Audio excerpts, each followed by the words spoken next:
1, 2, 3, 4, 5, 6.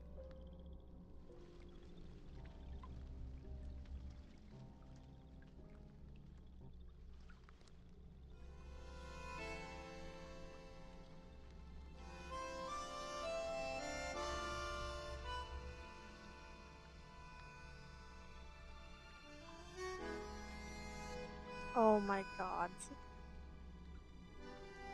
How close do I have to be? I think this is decent. This is kind of ridiculous levels of closeness though. 7, 8, 9, 10?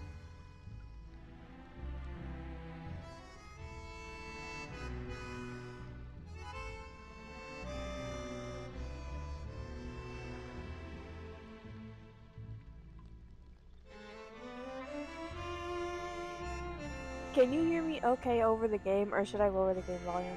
I'm gonna lower the game volume.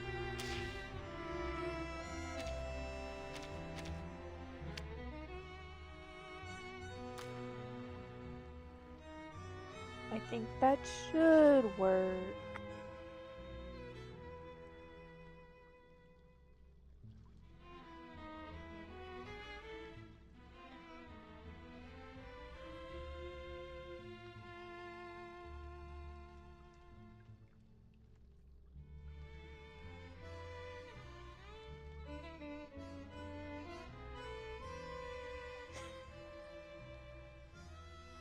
Hey, Mario 2292.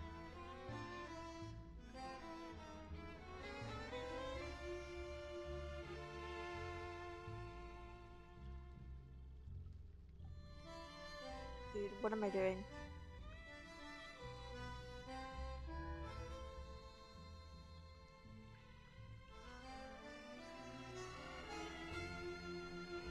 Yes, it's fine now. Awesome! I value the present day. I'm gonna lower just a little bit more. Just because I'm so quiet. Which I don't know why. I thought I was louder. Ooh, well, I figured out why. Let's adjust this just a little bit more, and I think that we're good.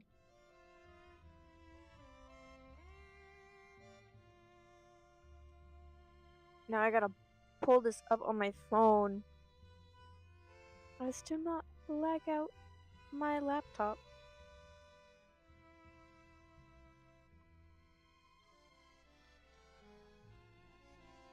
The technical issues strive as soon as I click the go live button.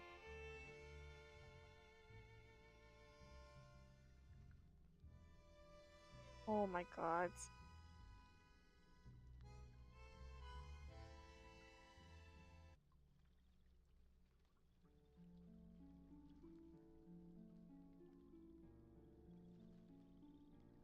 Okay.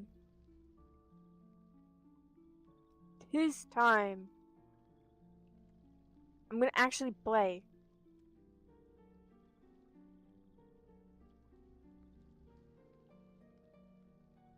Should I be giving a rundown as to what happened last time?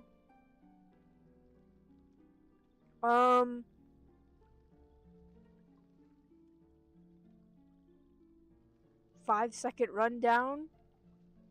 We went to war. People died. Trying to fix war. I think I summed it up pretty well.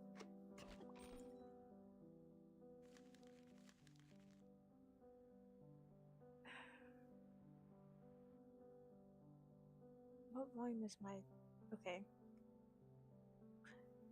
Wait, I need to check if my screen is cropped properly because I didn't make sure of that last time and it screwed half of this thing. Oh, wait. Why am I chibi?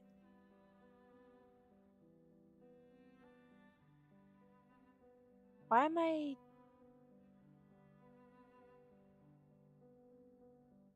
Very good summary. Thank you.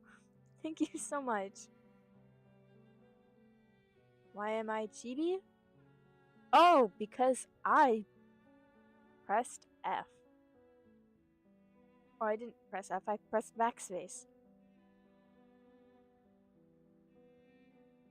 Wait.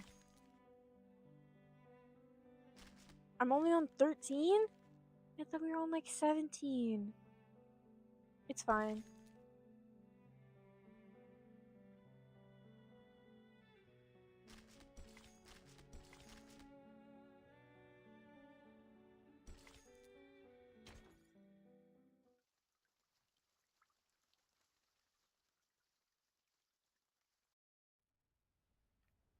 If I all of a sudden go quiet,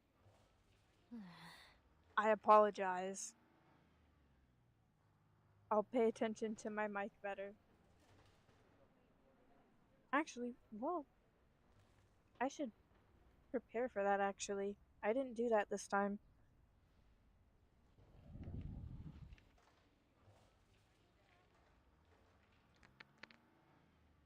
Oh, yeah.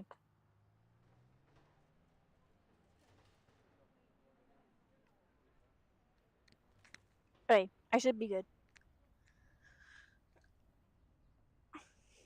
It's okay. Thank you.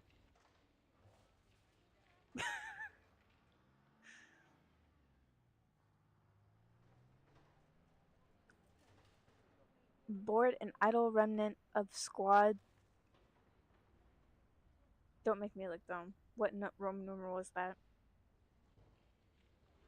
Isn't that 7?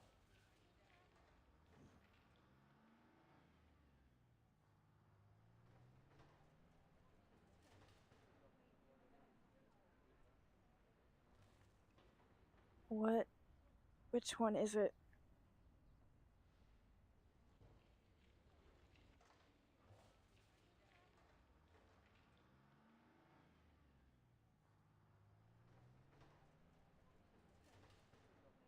$12. Oh, I was way off.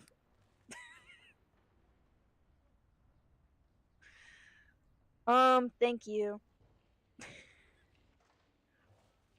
Okay. The bored and idle remnant of Squad 12 her carries out her as yet tedious orders. She stops by a window, squinting inside.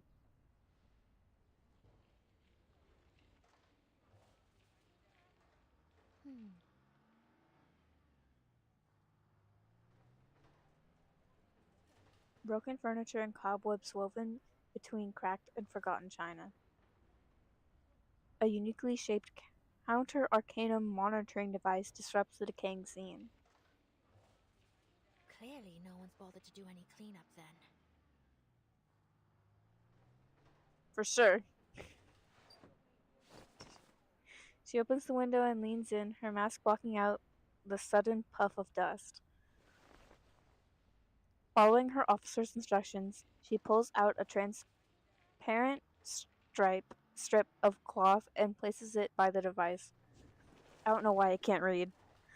The cloth changes color rapidly, and a line of neat letters appears on its surface. Counter Arcanum device operating normally. Looks like I'm not needed here either. She climbs back out of the window.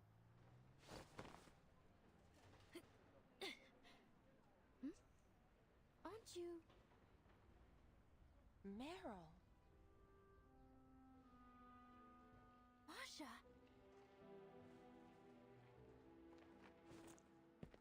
The young soldier springs up to greet her, visibly relieved. It really is you! You're back, finally! Is Parabian alright? Dyslexia.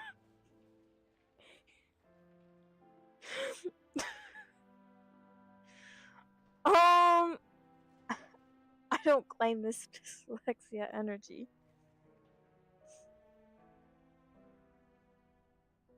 Oh, poor guy's had a hard time of it, but at least he's still in one piece.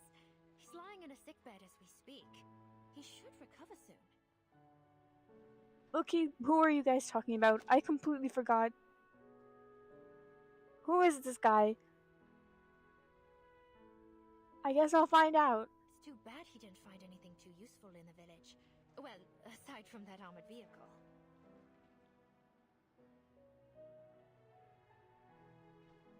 Fortunately, Sentinel happened to be there at the same time. Oh! Okay, so basically they just got ambushed. The Arvan guy and Marsha got ambushed by the bad guys.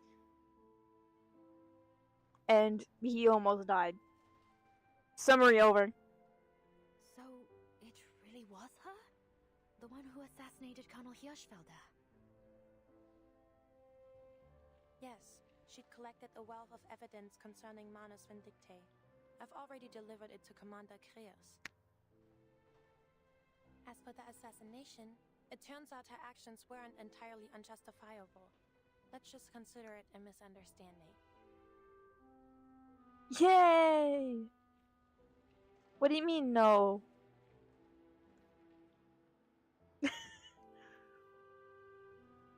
Misunderstanding? She literally killed the guy.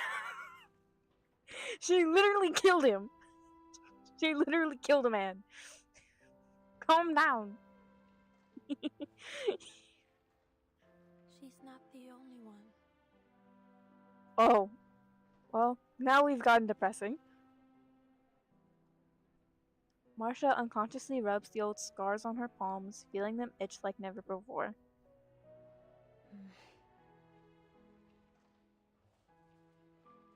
Meryl presses her lips together, creating a twisted crease in her mask. Well, Anyway, I was just worried that something bad might have happened to you. Like what happened to... To whom? Charles and Amanda. We haven't heard from them in over 4 hours now. I don't remember them. They were dispatched to investigate Hill 299, correct? Has any help been I sent mean, who their does? I mean, who doesn't kill someone by accident?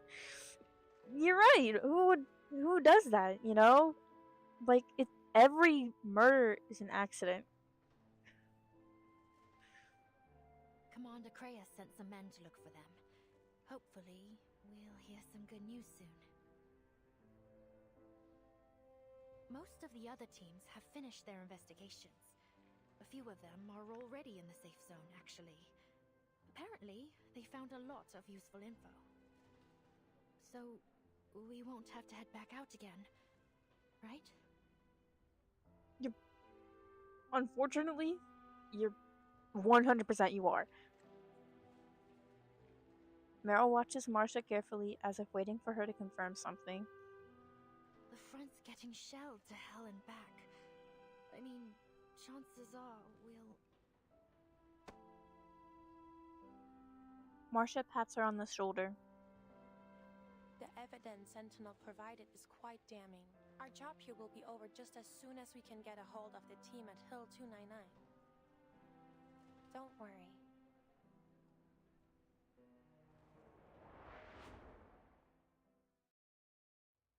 I'm not worried at all, just that we're only halfway through the chapter and you're saying that we don't need to worry. Copies of the evidence Marsha submitted have been spread across the table. Personal letters, marked military maps, battle plans, engineering blueprints, defaced and altered documents. Along with them, on the table are exhibits recovered by other investigators from across the front line, arranged in rough chronological order starting from 1918. This is unbelievable. He stares at the pile, the sheer flood of information overwhelming him. These documents, the evidence is undeniable. Every one of those absurd conspiracy theories was true. The 1918 peace negotiations really were sabotaged by Manus Vindictae. Man, I sure hope nothing bad happens. I sure hope nothing bad happens. As spoilers, dude. There've already been like 5 murders. I sure hope nothing else bad happens. The nations on both sides of this war have been under the deception of an invisible enemy. It is no wonder that even the victors of the 1919 offensive gained no real advantage. My God, to think Magnus Vindicte has been sharing war secrets with both sides to ensure neither can win this war. Oh, it's both? I thought it was just one. I don't know why I didn't... Okay. That they have used our commanders as tools for their massacre. It is nigh on unimaginable. He looks up with sudden realization. This does not simply concern one nation. These documents could topple nearly all of Europe's military leaders.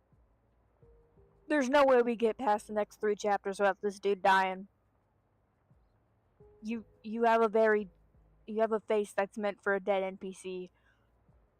With this list of managed defectors in our hands, and if we act with haste, we may finally put every one of them behind bars.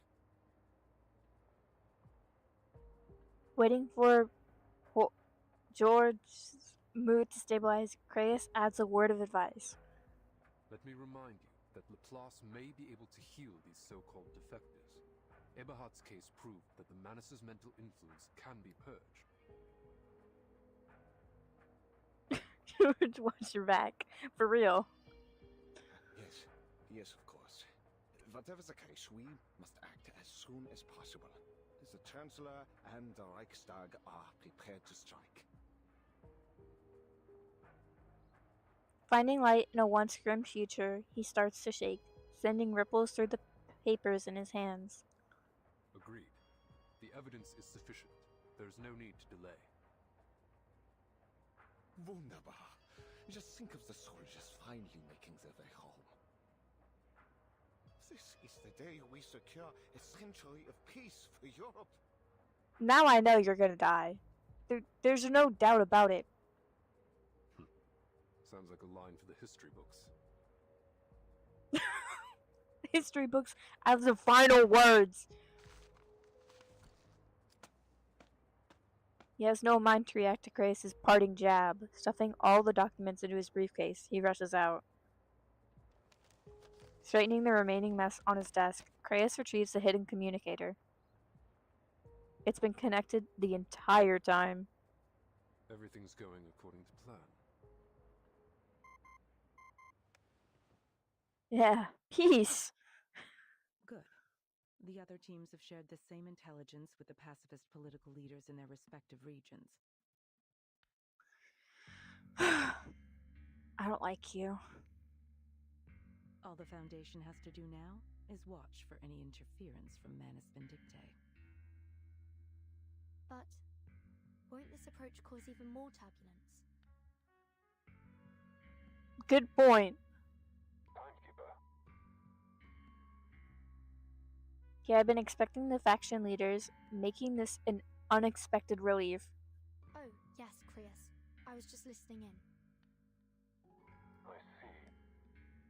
In any case, the outcome can't be worse than the war we're living through, Timekeeper. As I'm sure Well, that's you've dark. learned in your history studies, this war claimed tens of millions of soldiers' lives. Not to mention the equally massive number of civilian casualties, whether direct or otherwise.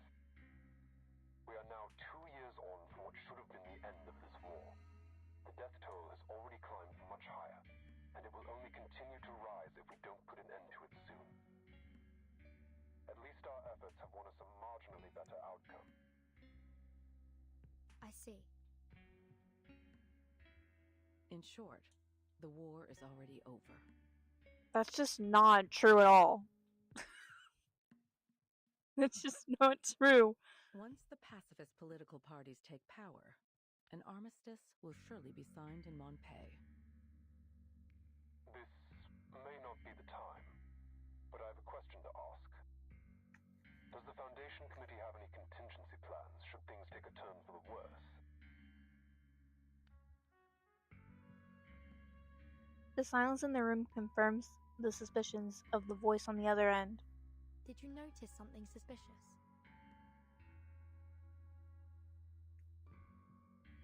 Yeah, bro, war's over. Yeah, as one of the generals was just murdered a few chapters ago, yeah, it's almost over. The former Vigil officer fishes out as many suspicious details from his memories as he can. It's about Hirschfelder's assassination. Yep. Which happened like an hour ago, lore-wise. Do you remember a certain detail from Marshall's report?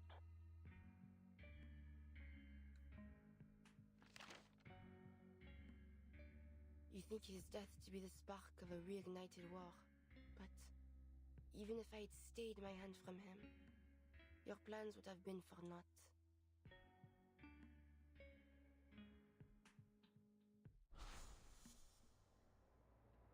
If that was so, why would the Manus risk exposing Hirschfelder? Why would they allow him to meet with the Foundation in Morpeth? If Hirschfelder hadn't been killed, would the negotiations have become a fruitless tug of war?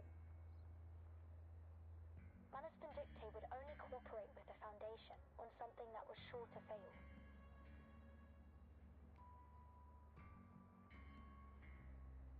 An intuitive guess is assembled, drawing on the experiences of prior contact with Manus Vindicte.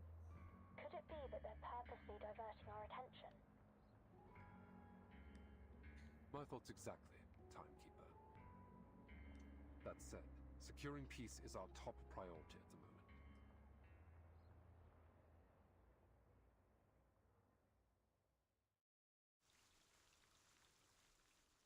That was a short chapter.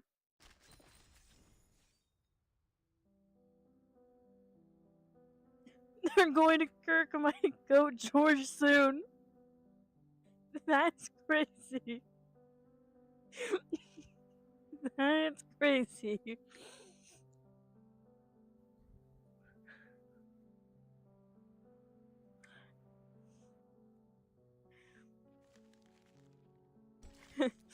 It's gonna be in this chapter. Bye bye, George.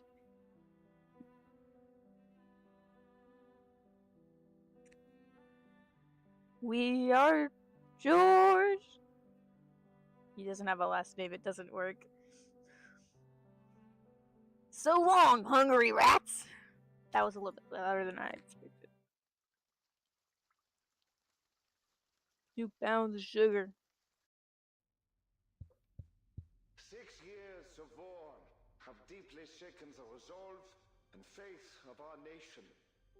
It is clear to all that this war cannot continue any longer. He's gone. Afraid of the loss of power that peace may bring to them, leaders across Europe elected to collaborate with the evil cult Manus Vindicte, sacrificing countless young lives in meaningless carnage. But carnage is precisely what Manus Vindicte desires. Unseen by all, their wicked influence has long wormed its way into the leadership of every warring nation. But worry not, the conspiracy has been thwarted. Every treasonous general has been arrested and will soon face a fair court-martial. The heroes who bled for the fatherland are finally returning home, where we will welcome them with smiles on our faces and gratitude in our hearts. On the 11th hour of the 11th day of the 11th month of the year 1920, this war will come to an end.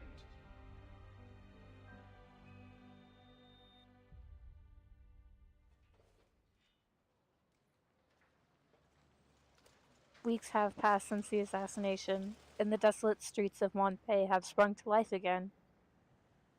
Delegates from the belligerent nations gather on opposite sides of the road. Soft bowler hats and ties decorate the event, mixed with occasional peaked caps and military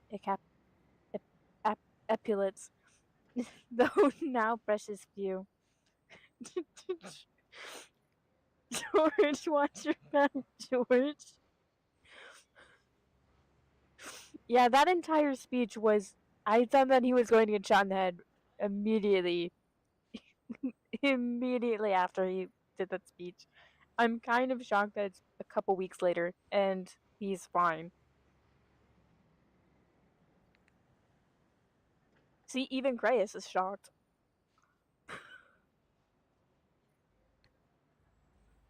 More dignitaries demand tighter security. Each nation came with their own detail, but the operations commander insists on further reinforcements from the Foundation. Third routine patrol complete. No anomalies detected, sir.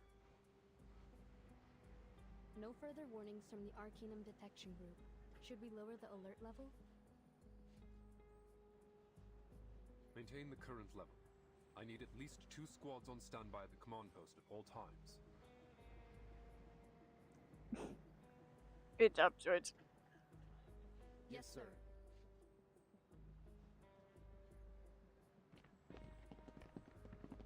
Clad in white, Foundation security diligently carry out their orders. On the busy town road, the commander suddenly stops. Eyes shut, he focuses, trying to sift through the din of stuffy conversation.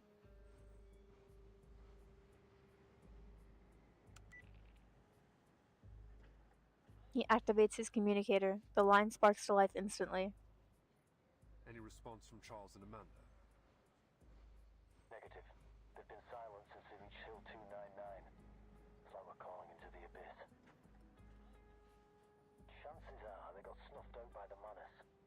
Luck can't be on everyone's side. Aww. Even so, we need to recover the bodies. What? So they can be buried with shiny metals? No, clearly so that they can be stuffed inside of animatronic suits and come to life in the animatronic suits, and they go and attack the Manus until 6 a.m. where they have to stop, and then they do children's birthday parties. Clearly, that is what's happening. Oh, shush. The voice on the other end bites back with a sneer. A couple minutes walk on the battlefield and I'll find you a whole pile of that scrap metal. Any other signs of enemy activity? Nope. Not a single trace of the Manus scum. Maybe all this military and political turmoil messed up their plans after all. Let's hope so. Probably not, considering that there's like 12 more parts to this chapter. Whatever the case, we need to get to the bottom of what happened at Hill 299. We can't afford to let any potential threats slip past us. Already on my way there. How about seeing a psychologist when this is all over, Creyus? Maybe they'll finally cure your Manus Vindictae paranoia. Why would you even say that? That is... I don't know who you are because you got question marks on your name, but you're stupid. You're so stupid, and you're gonna die. You're gonna die at some point just because you said that.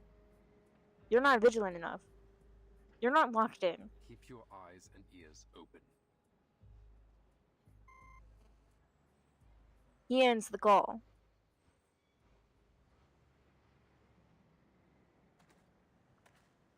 In an unnoticed corner of the street, a grim figure walks alone. Oh. Tron's work in Monpei is over. Even now, on the eve of a ceasefire, there are many corpses on the front line waiting for him. His disjointed thoughts dwell on the horse that once accompanied him. Will Andreas ever return? But loss has ever been his first companion. Resigned, he shuffles down the road away from Monpei. Hey, sir! Mr. Charon! Is it Charon? I've been saying Sean.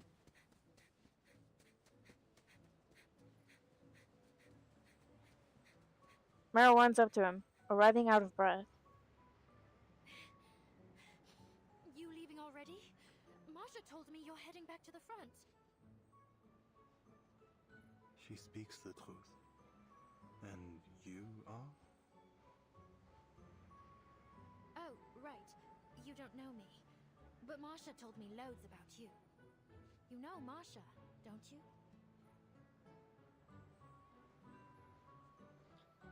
Tron struggles to remember, piecing together Marsha's appearance from his shattered memories. Yes. The night. I remember. Great. I'm heading to the front as well. Do you want to...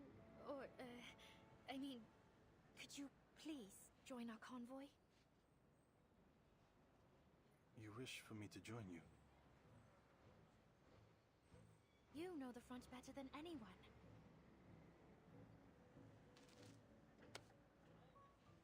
Meryl digs into her pocket, fishing out half a bar of chocolate that has been carefully resealed and wrapped, and slips it into Tron's hand. Please, Mr. Caron, come with us. We could really use your help.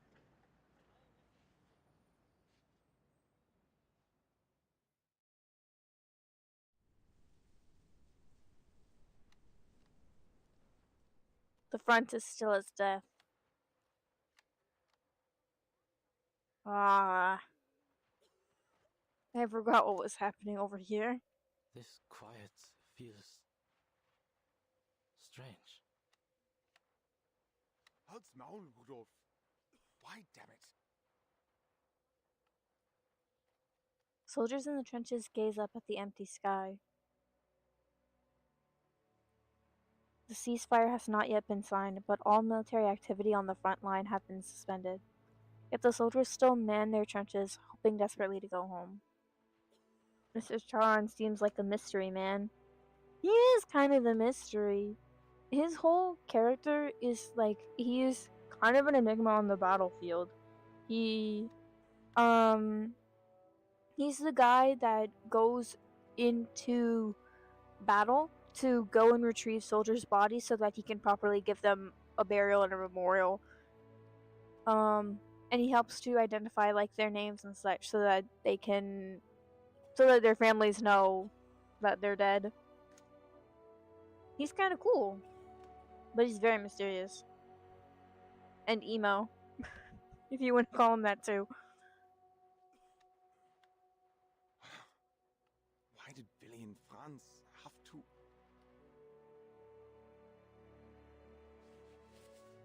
Eric rubs his face, his calloused fingers twisting his features with stress. 6 hours have now passed since the last time a shell exploded or a machine gun rattled. Yet the quiet has a strangeness of its own. The faint cold wind shivers the lines of barbed wire in audible tensile contractions. So, who won in the end? So he's a kind man. I like him. Yeah, John's awesome. Does it matter? Nobody won. Rudolph's head sways between a nod and a shake. Then, should we start packing up? Sure. You can finally take all those notebooks of yours back home. Weren't you planning to turn them into a book? If he dies right now, I'm actually going to be really upset because this is a really sweet moment and this is really hopeful music. Yeah, but I don't know. Maybe once I stop being a soldier, my motivations right will stop too. What about you, Erich? What will you do? Make bread, I think. My family runs a bakery. I can already see it. My old man cracking open his finest bottle of Spätburgunder when I arrive. An idea crosses Eric's mind. Speaking of which, I bet we can go and ask the boys on the other side for some food and drinks. They've got wine and soft white bread. At least, that's what Peove said. You should not go and try to go to the other side of the war on the front lines and try to ask for food and drinks. I personally do not think that this is a great idea, and I do not think that you will survive the trek. I think that we should most definitely not go over there, and I think that we should stay put where we know we are safe. Please do not die. Please and thank you. I wouldn't mind some canned peaches. Do not do it. Fine, I'll get you your peaches. I guess I really am your Hauptmann, huh? No! He's gonna die! He scrounges around for a bit of scrap cloth, then ties it to his rifle, intending it to be a peace flag. Erich, do not hurry to leave the trenches. Have patience. Eric, they're going to eradicate you, bro. That's what I'm saying. They're gonna kill him. They're gonna kill him, dude.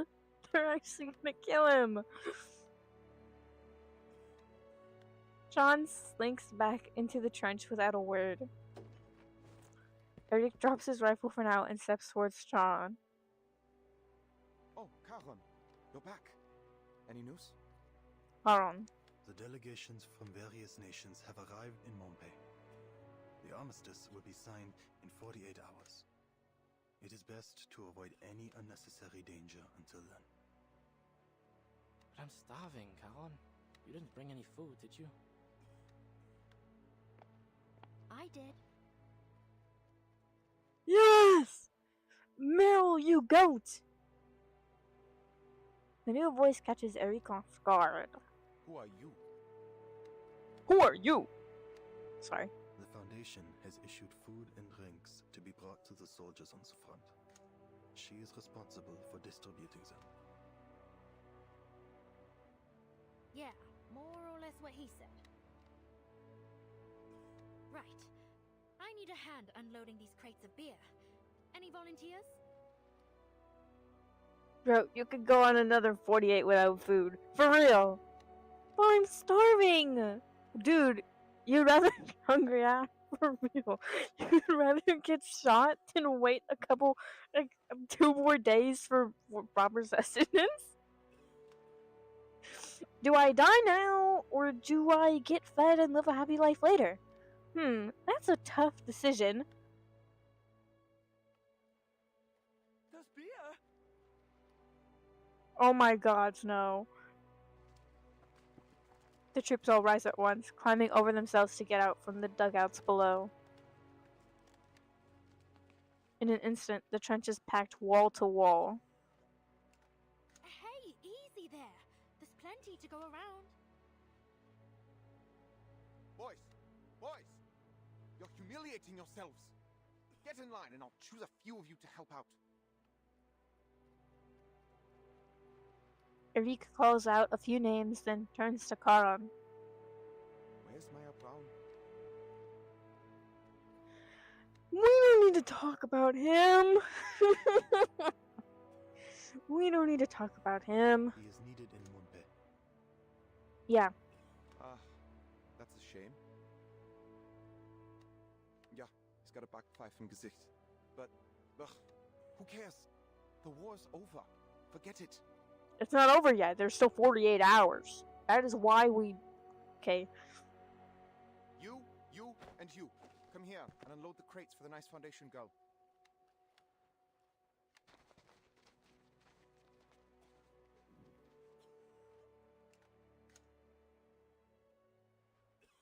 The food is passed from hand to hand until it reaches every soldier.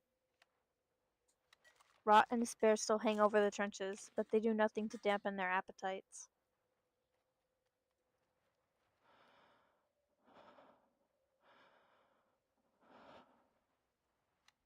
Rudolph cups a butter cake in his hands, desperately afraid of crumbling it. He hasn't seen such a soft and bright food in a long time.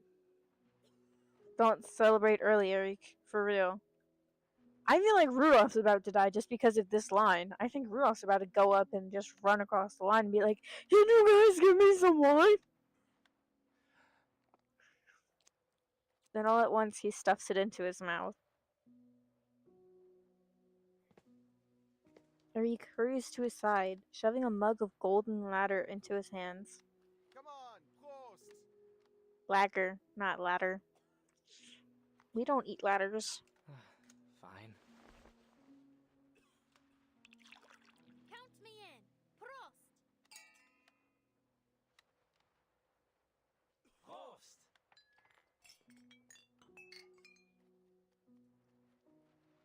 The metal cups tap what happened? The metal cups tap rhythmically, shaping to a joyful and bright tune. From across the field, their clinking percussion is met with raucous singing voices. What's that? Do you boys hear singing? Yum ladder bladder. What? I hear it too, from the other side. Why are they singing? Oh, right. These are humanitarian rations. They've been given to the other side too. They're probably celebrating. Eric jumps over the top, waving his whitish flag toward the other side. Okay. Come on, boys. Let's make some noise ourselves. Close to you bastards over there. You understand what I'm saying? Close. I'm scared. Oh! Oh, flashbang. Aww. To life.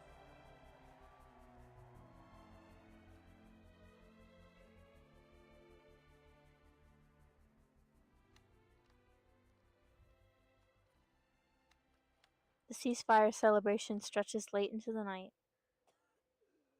Sean watches the festivities crouched in a dim corner of the trench.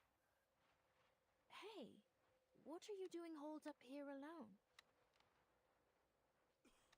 He didn't get shot. Yeah, he didn't. He survived. It is a miracle. Reverse 1999 usually goes the darkest route. I'm kind of shocked that they actually let him live. Despite his best efforts, he is noticed. Colin lifts his head. The presence of the dead is not fitting among such joy. What are you talking about? You fit in perfectly.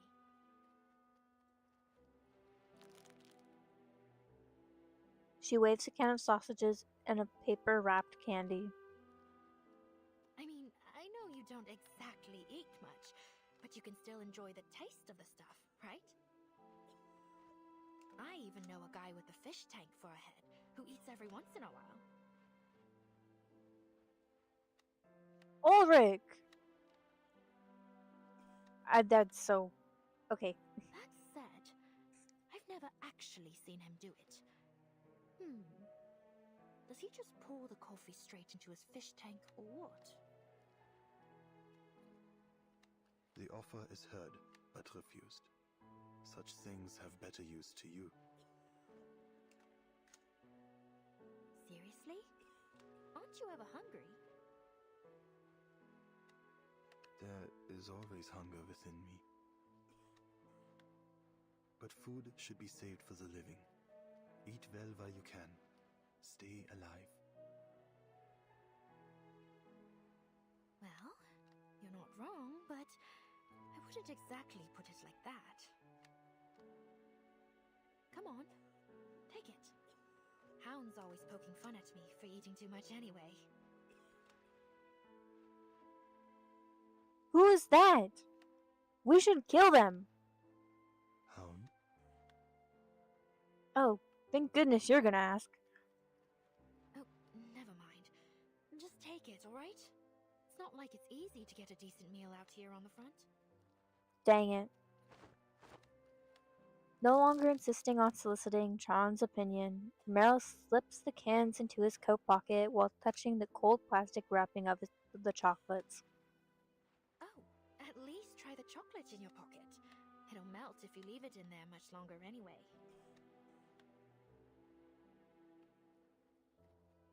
Tron doesn't resist. He nods and slowly rises to his feet. It is time. I left. Eat something, Tron, bro. For real. He deserves some nice things. I'm now scared because he said that. Alright, I still have some finishing up to do here. Won't be long. Just have to make sure everyone's got their supplies. Where are you heading anyway? If you wait a moment, I can come with you. Meryl, do you not get it? I can already tell where this is going and you don't get it. No, this must be done alone. There is a message. One that must be sent off.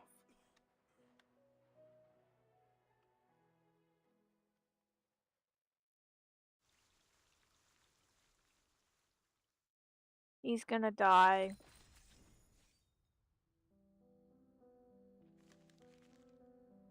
Send off. Ooh, but I get music. That's... Ooh, music!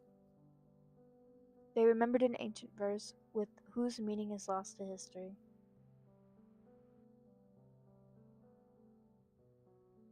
Okay. I don't know why my brain buffered for so long. Send off.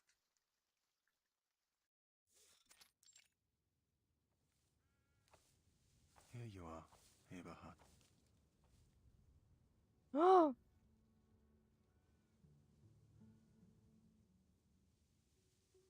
I just met him and he already half dead.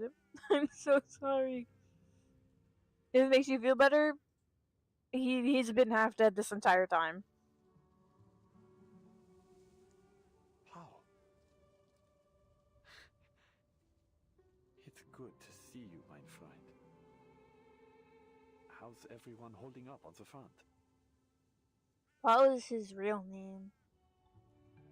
They are celebrating this war's end, singing songs and drinking beer. It's peaceful.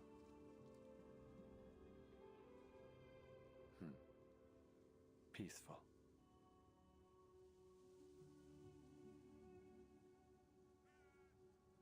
He repeats the words with satisfaction. Eberhard's spirit has changed significantly from the last time they met.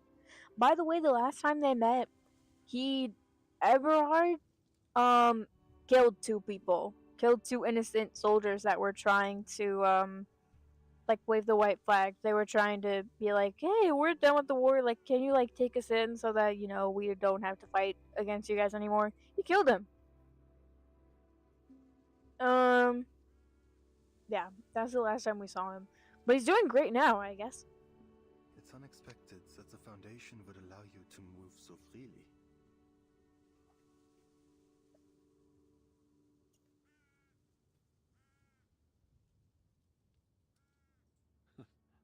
No, my duty is done. I have no place in Montpé. No place among suits and politics. He exhales, stretching in the crisp morning air. That red-haired official agreed to let me go for a walk every once in a while. He said, someone will keep an eye on you. Whatever. It's getting cold. But I enjoy a crisp winter morning like this. It reminds me of our days as students. Eberhard, you better sleep with both your eyes open. It's crazy. Honestly, wouldn't be shocked if something happened to this guy. I wouldn't be shocked if anything happened to any of these guys.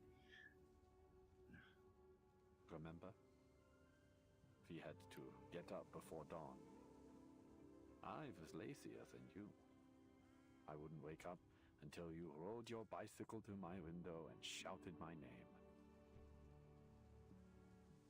Then the two of us would miss Latin class, just as Walter did. Yeah, I don't blame him. Latin class was hell. Walter. He was a good lad. Aww. Paul removes a crumpled envelope from inside his jacket. This parcel is to be delivered to you. There's a letter within it from Herr Mühlenberger, addressed to those of us in Class 3. I'm so glad you said the name because I wouldn't have been able to pronounce that at all. Herr Mühlenberger. I was planning to visit him during my home leave, but, well, you know what happened back home. But he doesn't have a clue about what happened out here. What use is this letter? You and I are the only two class members left since the fall of Montpellier. All right, let's hear it, Paul. Steadying his breath, Paul tears it open. He unfolds the letter. Meine lieben Schüler und ehrenwerte Soldaten. Der Krieg hat einen kritischen Punkt erreicht. Und als euer Lehrer ist es meine Pflicht, euren Mut zu stärken. My dear students and honorable soldiers, the war has reached a critical point, and, as your teacher, it is my duty to boost your morale. Ich weiß, dass die Sicht auf den Krieg von der Front aus begrenzter sein könnte, als für uns im Vaterland. Lasst mich also klarstellen, der Sieg ist in unserer Reichweite. I am aware that the vision of the war from the front lines may be more limited than for those of us in the fatherland, so allow for me to make things clear. Victory is within our grasp. Obwohl das Leben an der Front hart ist, denkt daran, dies ist ein Opfer für eine größere Sache. Lasst daher euer Leiden süß sein. Though I'm certain life on the front is tough, remember, this is a sacrifice for the greater cause. Therefore, let your suffering be sweet. Dies wird der glorreichste Moment eures Lebens sein. Und wie ich euch beigebracht habe, wird es uns vielleicht eines Tages gefallen, diese Dinge zu erinnern. This will be the most glorious moment of your lives, and, as I have taught you, perhaps it will please us one day to remember these things. Gefallen? Ha. Hört ihn euch an. Hat sogar Lucans Gedicht zitiert. Oder war es Virgil? Please us? Listen to him. He even quoted Lucan's poem. Or was it Virgil? Es ist höchstwahrscheinlich Virgil. Hat ihn unten zitiert. Ardentis fortuna iovat. It is most likely Virgil. He has quoted him below. Fortune favors the bold. Das Zitat über das Erinnern. Wie sagt man es nochmal auf Latein? Forsan. Haec. Und dann was? A quote about remembering things. How do you say it in Latin again? Forsan. Ike. And then what?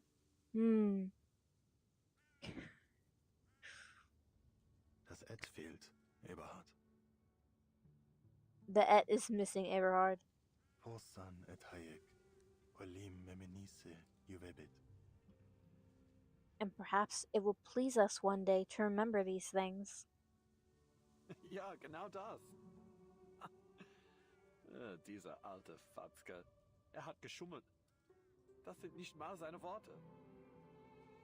Yes, that's it. Little fart. He cheated.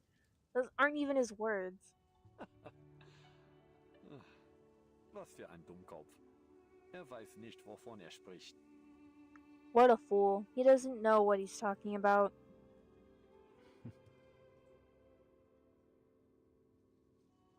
After a bitter laugh, both are silent for a moment. Have the whole conversation in German. Have me voice for everything. Just have me read. Paul, I'll never be pleased looking back on any of this. If I have children one day, how will I tell them about all this? Mind you, he's not old or a fart.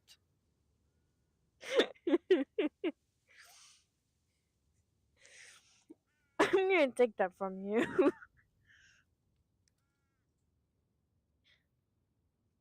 I sent our fellow countrymen directly into the line of fire. A death trap knowing full well that the enemy would retake the ground in mere hours.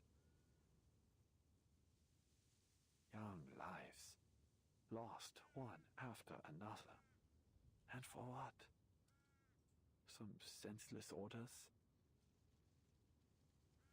I've heard enough. Put the letter away. To be fair to you, bro, you were being mind controlled. I'll give you a little bit of leeway. Paul slowly folds up the letter. Eberhard, however, snatches up the letterhead, crumples it into a ball, and throws it into the weeds beside the monument. That's littering!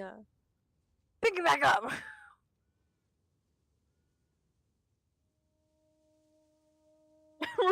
That is crazy. There is no more fighting, and for the first time in a long time, the day passes without the thunder of artillery. The sunlight falls on blades of grass, tombstones, and birds in the air. Their songs finally can be heard once more. This feeling. I've never felt it before. It's as though, for this one moment, I can...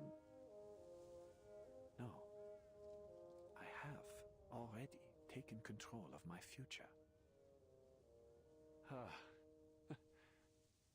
I'd forgotten how good it feels to be alive. For the first time in a very long while, my heart feels light, mein Freund. The choices I've made may be irreversible, but I've made up my mind. There is only one path for me now. Guys, I'm really scared. He looks to the top of the hill and starts climbing.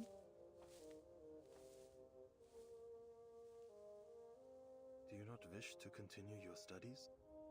Your writings are surely safely stored in the school's archives. Would you return to school, Paul? It is unlikely, but you still may.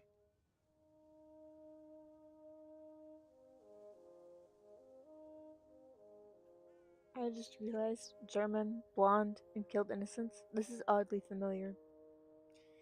Yeah. Yeah.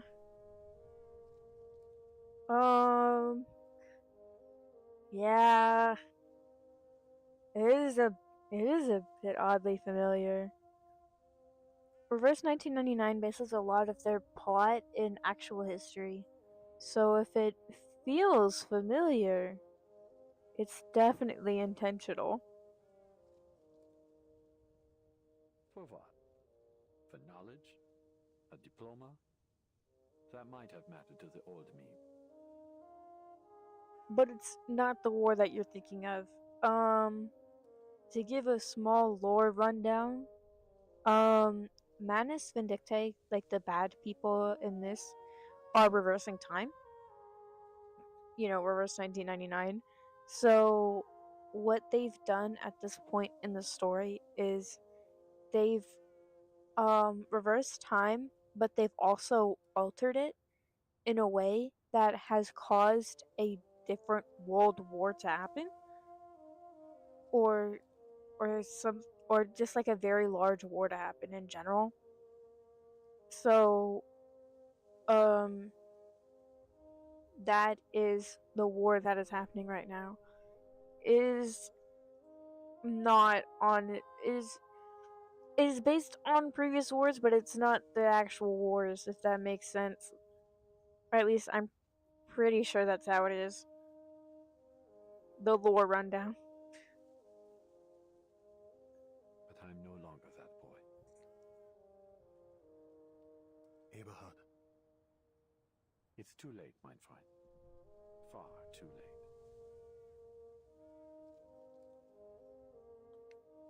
I need some time alone. Please, write the reply to Herr Mühlenberger for both of us.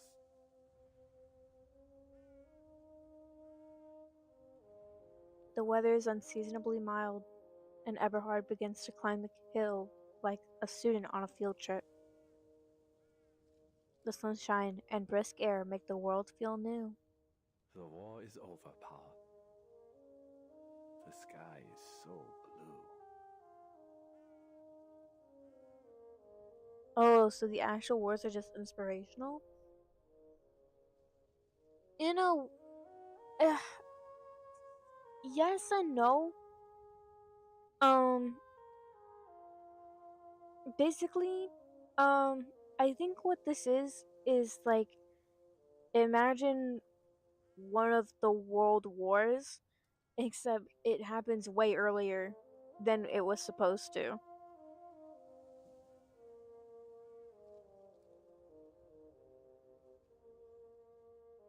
That's the kind of thing that the Manus does.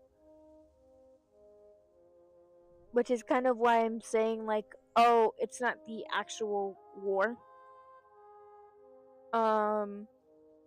Because it starts differently because of the Manus. But it is basically the same war. To an extent. Oh, okay, yes. I'm bad at explaining it. It makes more sense if you have gone through the entire game.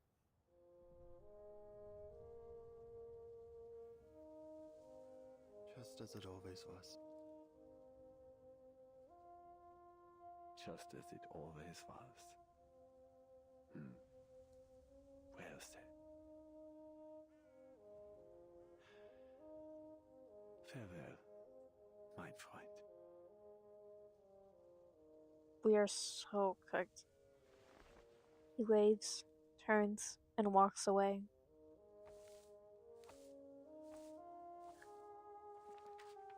He's gonna be dead in a ditch. Paul stands and opens his notebook. Sehr geehrter Herr Müllenberger, Ihr Brief wurde von Ihren Schülern wohl erhalten. Yeah, I've never played it, so it makes sense I don't understand most of it. Yeah. Okay. Dear Mr. I can't say your name. Your letter has been well received by your students. Sie haben gemeinsam die dunkelsten und härtesten Zeiten durchgestanden. Aber nun sind der Kummer und das Leid zu Ende. They have endured the darkest and hardest times together. But now, the sorrow and pain have reached their end. Sie zeigten Mut und Treue. Doch diese Tugenden wurden zu einer Last. Viel zu schwer für ihre jungen Schultern. They showed courage and loyalty, yet these virtues became a burden, one far too heavy for their young shoulders to bear. Deshalb werde ich ihnen keine leeren Worte mehr aufbürden. Therefore, I will not pile any more empty words upon them. Der Krieg hat diese jungen Männer in etwas ganz anderes verwandelt. Das Wissen, das sie ihnen vermittelt haben, ist nun nutzlos. Und sie werden nie wieder ihre Lehren hören. War has shaped these young men into something else entirely. The knowledge you imparted is of no use to them now, nor will they ever again hear your teachings. Zu diesem Zeitpunkt muss ich Ihnen mit schwerem Herzen mitteilen, dass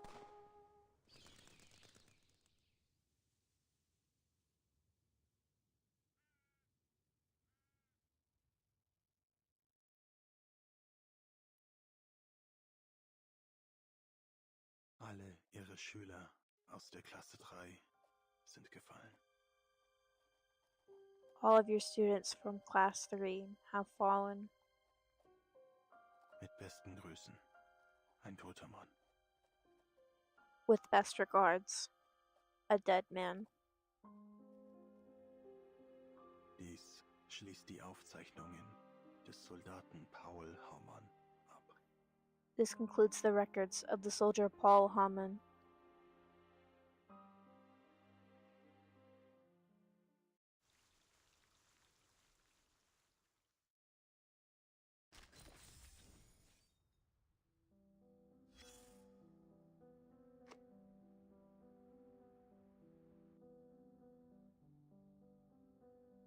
I knew it was gonna happen, and I still wasn't prepared.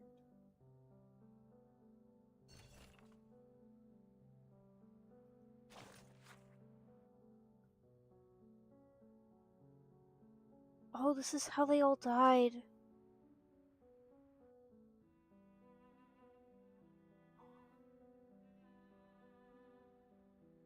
No!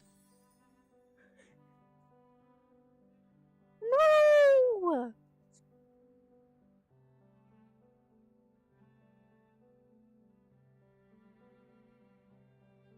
Dude.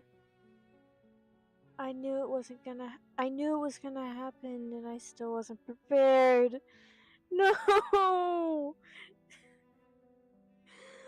No!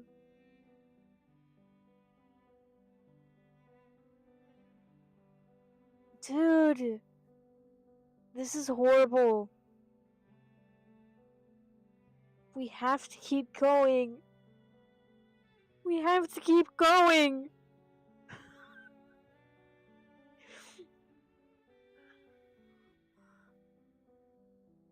Now I'm scared that everyone's gonna die. I really hope this one dies. I'm really hoping. I forget what his name is, but I hate him. I don't like him. If they kill a character I like, I want them to kill a character I don't like right after. Do we? Yes, we have to. We have to trudge.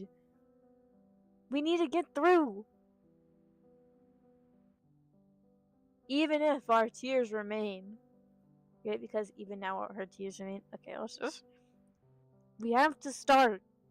We have to do it. We're brave.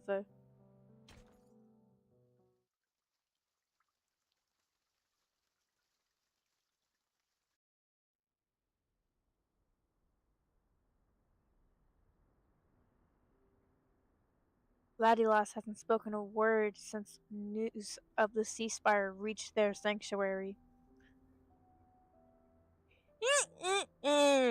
I hate you, Ladilas. Ladilas. By the way, Ladilas is a. Shall I curse? Ladilas is basically a poopy head. He sucks. I like when he's sad. He's been kneeling at the altar for days, having eaten next to nothing. Always thin, he now looks more like a jagged stone obelisk than a man. What am I to do, mon petit chou? You will not so much as touch the biscuits I baked for him. Never have I seen him in such a state. The woman clasps her hands to her chest, worried but helpless. Ladislas.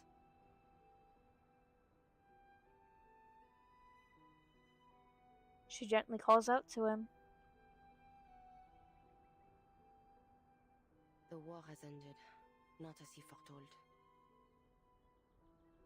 It may take some time ere he is able to free himself of his guilt. What did he do to deserve such hatred? Basically, the simple explanation is he's a poopy head. The little bit longer explanation is that he basically just wants to see the world burn, but in like a religious ideology way. He's like, well, everyone should just die for their the world's going to burn and it deserves to burn because of this because of humanity's sin, and we're all going to burn except for us because we're gargoyles, I guess. We're gonna survive. And by the way, God took away God took away our loved ones because of our sins. So we should all die. It's very extreme and very it's trash. He's and he got upset with Sentinel, my goat, for trying to help out with the war effort, because he was like, you're not being pure anymore. You're killing people. You're killing people, and that means that you have sins, and you're not gonna be safe. You're gonna have to die. And Sentinel was like, no, dude. If my soul is stained, then it's stained. I'm trying to help save us. I'm trying to have this war stop because this war's been going on for multiple years, and all of this stuff. So he basically wants the whole world dead because his religion says so. That's really cool. Yeah, it's so cool. It's so nice. No, I hate him. I hate him. He sucks. Cher Ladislas, keep thy heart in the Lord, for he shall forgive us no matter how great our missteps. The good and pious woman stops herself from saying more. There's no line of reasoning sufficient to break him from his watch. Marie, I beg thee do something.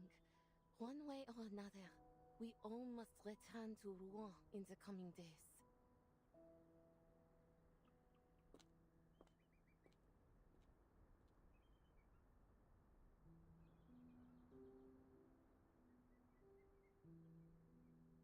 I shouldn't have taken a bite of food. She leaves without another word.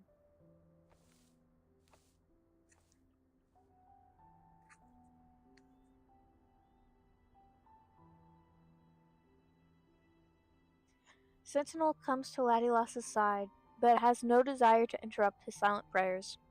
Her focus instead is on the statue of the crying girl.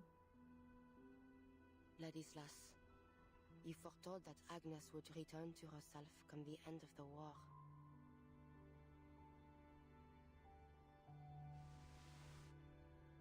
She pulled out a handkerchief to softly clean the stone's unmoving face. Yet she remains unchanged. Is there truly no way to revive our dear friend? Our family?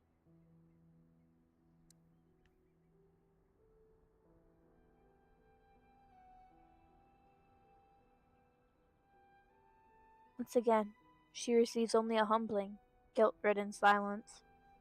Marie? Oh! She turns to the voice, finding it belongs to the woman that has become a regular visitor to their sanctuary. As usual, she brought food. This time, some salami and dried cheese. After handing off the supplies, Marcia marches straight toward her. What news from the front? No more war? Some troops have already withdrawn. The rest will follow suit once the armistice is officially signed. Ladislas, he still won't eat? I don't care. Just leave him be. For real. She doesn't let Marcia dwell on the matter, returning to her work dusting the statue. If you don't mind me asking, is this statue real? What do you mean? I'm not sure how to put this into words properly. It's just that I've never seen her move. Ah, now your words are clear. She gathers her handkerchief and takes a deep breath, the cold, wet morning mist filling her lungs. This is Agnes, a distant cousin of mine. We share a great-grandmother. She places her hand on Agnes's stone knee.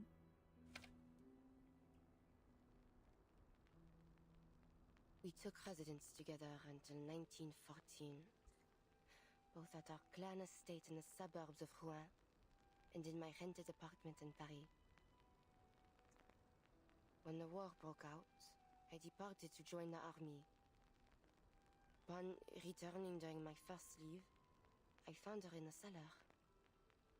It came to pass that, in my absence, she had turned herself to stone.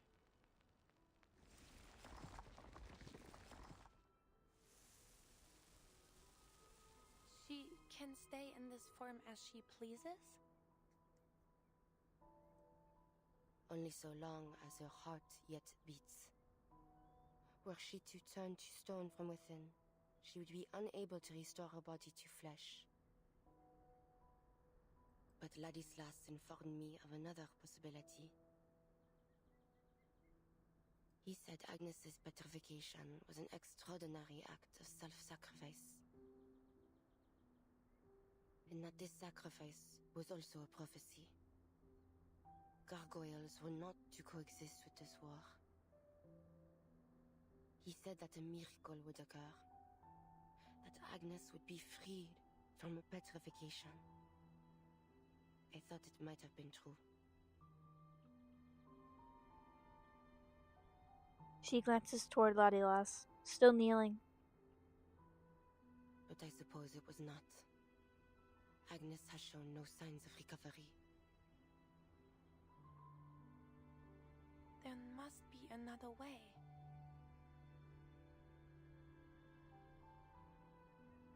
The gargoyle shakes her head, disheartened. If only there were. If only I knew of one. But there is very little I know of our bloodline. While the young of my kin generally receive a traditional education from within the clan, my grandmother supported my decision to attend a secular school in my youth. I resided in a small rented apartment in Paris for some time, hoping to enroll at Lonsad. That was until the war broke out. Sentinel forces herself to look into Marcia's eyes. This war, well, you've seen the face of it. It takes but one shot to end a life. And this war has hurt millions. Friends, family, loved ones. I have lost far too many. Marie. Forget it. Tell me, have you yet time today? Agnes is not recovering. I don't believe she's going to be able to recover, no. She's staying a statue. There's no way. What do you want to do? Take a stroll. I've spent far too much time in the monastery.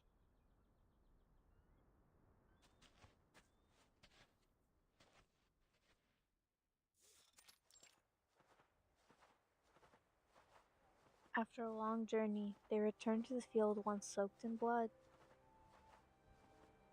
A pilot? Their earlier conversation still lingers. Yes, that's what I wanted to be. Why? Many knights joined the Air Force at the time. They believed the sky to be the only battlefield that still maintained at least some semblance of knightly chivalry. It had more than the ground at least, crawling through mud and digging trenches. I loathe airplanes. They're exceedingly difficult to withstand from the ground, and the engine noise. She swallows the complaints, not wanting to sound bitter. Marcia extends her arm over to her friend's back. Relax, you don't need to fight them anymore. In fact, I'd wager you'll come to like traveling by plane in time.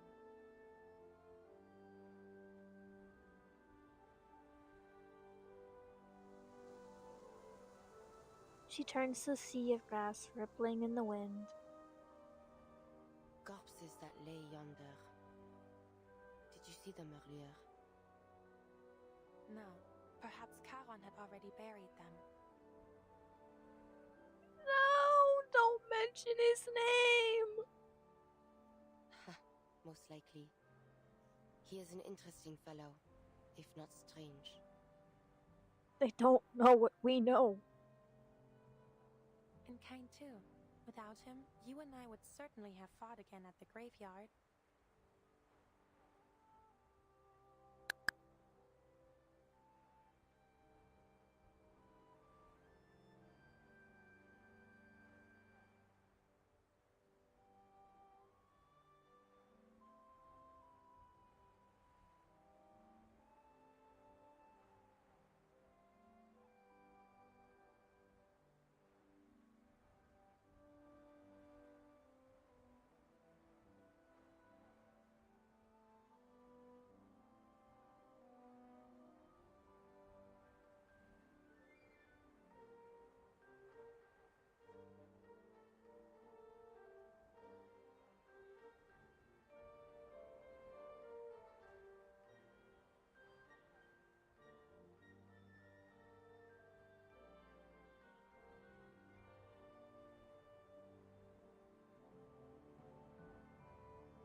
Oi.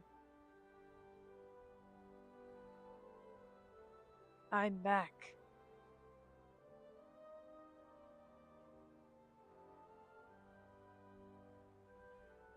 Marsha didn't need to say any of this. Marsha's crazy for all of this.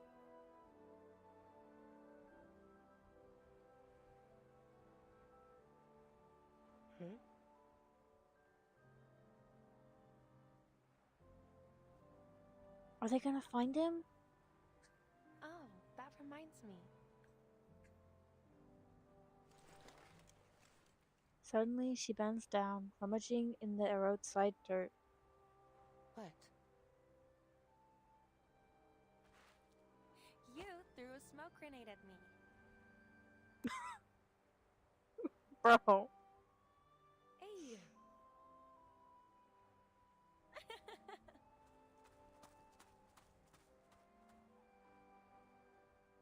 They laugh as they race down the dirt road, feeling more like children than soldiers for a moment, however brief. They come to a halt before the windmill, its colossal gears interlocking and turning, like the breath of a slumbering ancient giant.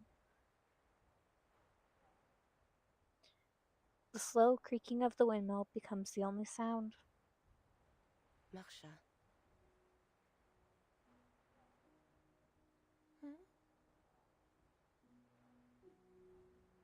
Are you leaving? No, I have plenty of free time today. Not now. After the armistice. I know well that the Foundation has tasked you with keeping a watchful eye on me. It's not exactly like that. All is well. You may stay. So long as you do not lie. I wasn't paying attention for like 5 seconds. What were you doing?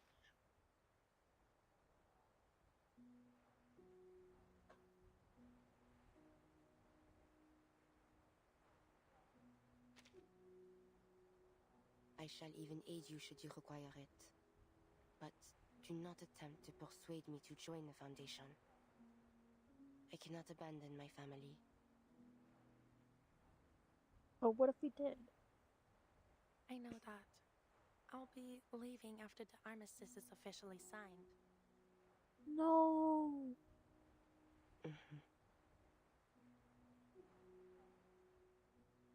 Hmm?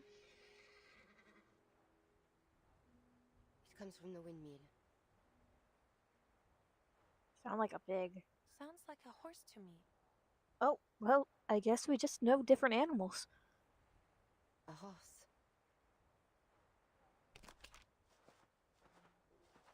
They cautiously approach the windmill's entrance. Why does it sound like something reminiscent of a Siddiqui snitch is playing right now in my ears? Okay, stop. Sentinel moves ahead of Marcia, turning her body sideways, and hardens into stone to give a weighty push on the door. Bro casually replied to you.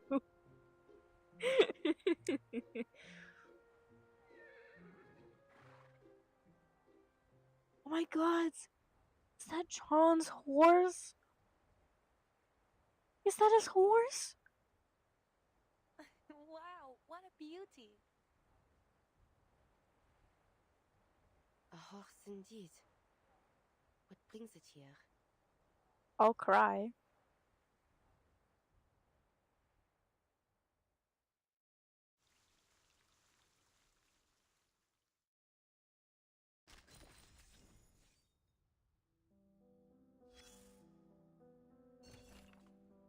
Muted dreams horse staring. I kind of want to read this. It's from Agnes! Wait, I'm reading this. My dearest cousin Ladios, how oft thou art in my prayers. I trust with all my heart that Italy hath already begun to feel its home unto thee. I am told the folk there are warm and of spirit and generous of hand. I can well believe thou hast found many a kindly friend upon thy path. Marianne and I do prepare for a journey into Austria, and our hearts are full of longing. For there lieth, as thou hast spake so oft, the very heart of the new art. I yearn to lift mine eyes onto the golden tracery crowning this secession building, whilst Marianne doth dream of wandering through the galleries and little shops of the Wiener Werkstatt.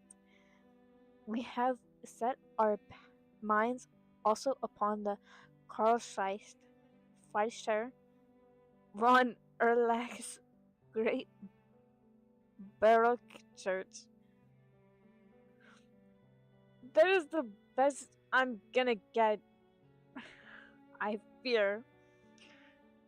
They say its 19 stained glass windows shine as jewels, and its nave holdeth a majesty not soon forgotten. Should any sketches from our travels serve thy studies, it would delight me to send them forth. The beauty is horrifying. What is horrifying?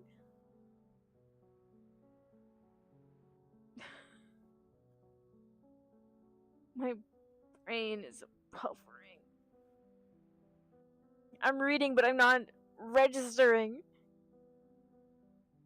They say the 19th stained glass windows shine as jewels, and its nave holdeth a majesty not soon forgotten. Should any sketches from our travels serve thy studies, it would delight me to send them forth.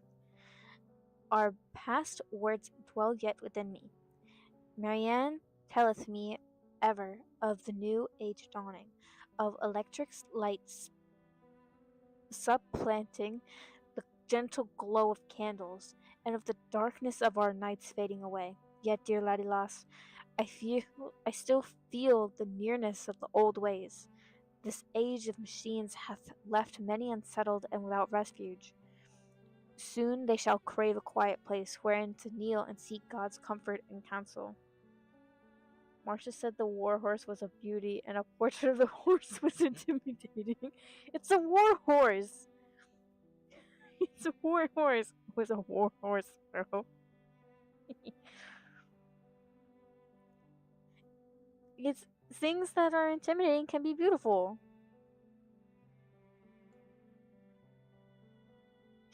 Okay. I'm gonna lock in. Then do I call to mind thy words, and my heart is moved, that our prayers must rise above the clamor of industry, and so do I begin to dream, with thee in my thoughts, of a church of this new century, yet still a haven for the soul. Thou, our cousin, smileth at such fancies. Her words have sown new imaginings in me, and I have begun to set them down in drawings. Mayhaps to raise such a place should take 10, even 15 years, yet it comforts me to picture thee by my side when the time cometh, helping to bring our vision to life. Thou art ever in my thoughts, and ever in my prayers. With all my love, Agnes. April 2nd, 1914.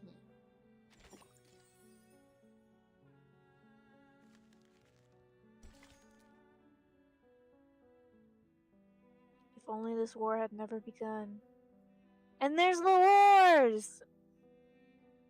It's definitely Tron's horse. I'm really sad.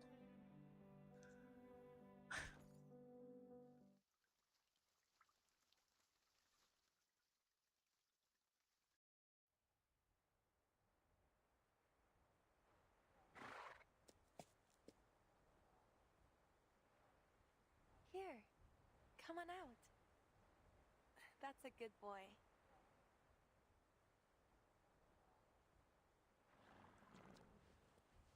The horse seems to naturally gravitate to the knight, drooping its head to brush up against her.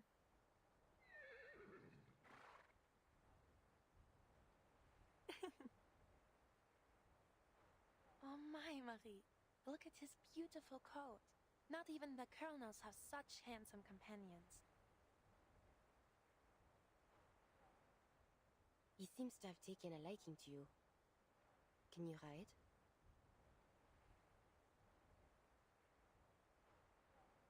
What sort of question is that, Marianne? You are talking to a knight.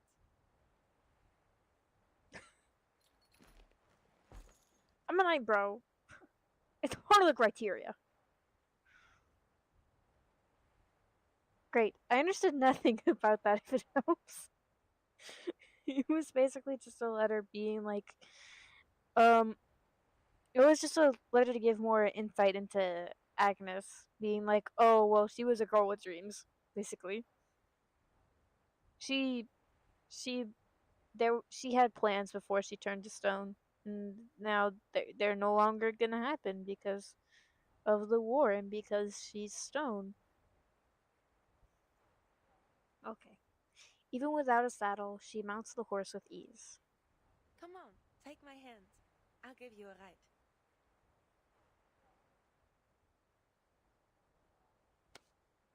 After a moment's hesitation, Sentinel takes the offered hand and finds herself on the horse's back as well.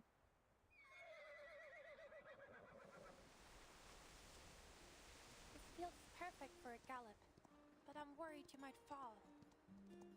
Let me off then. Enjoy it yourself.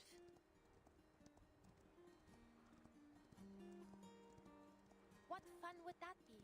Come on, just hold on tight. Hey guys, I don't want to say anything, but can I just say, this seems mighty gay.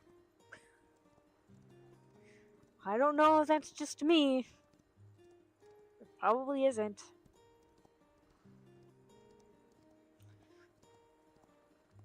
But it seems to me. Giddy up! Hey.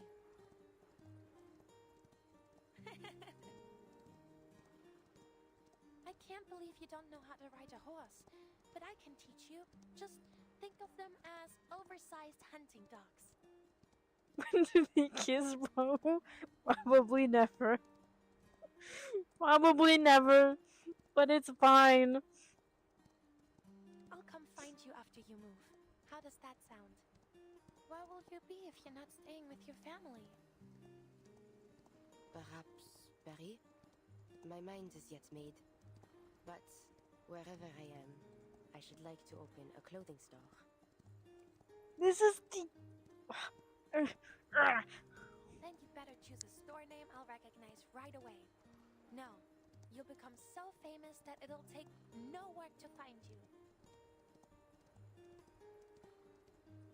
Could you make a parade dress for me? It is gonna happen. Trust the process. I'm trusting the process. When do they get married? I have never before made such a dress, but I shall learn for you. This is gay. This is gay. Wow, a parade dress tailor-made for me by a famous French fashion designer. It's like a dream come true.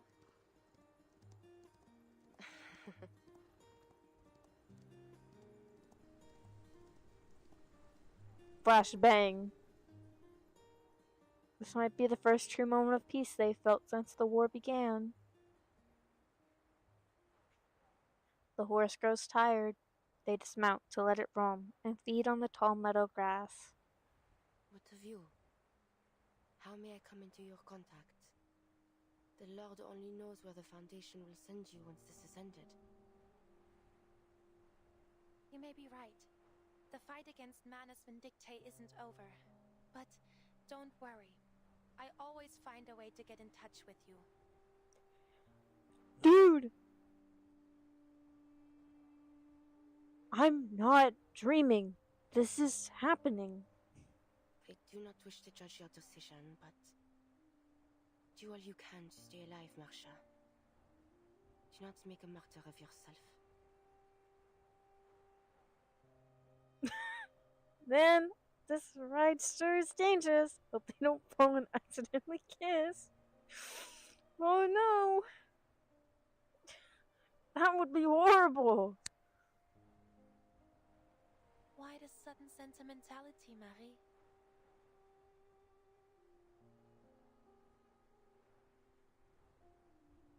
My face right now. This is my face right now. I'm like, girl, do you not realize it? If all this, when all this comes to an end one day, I hope to see you again. So this is canon. It's a canon gay relationship that we're just presenting to ourselves. Thank you. Me too. This might be gayer than Matilda.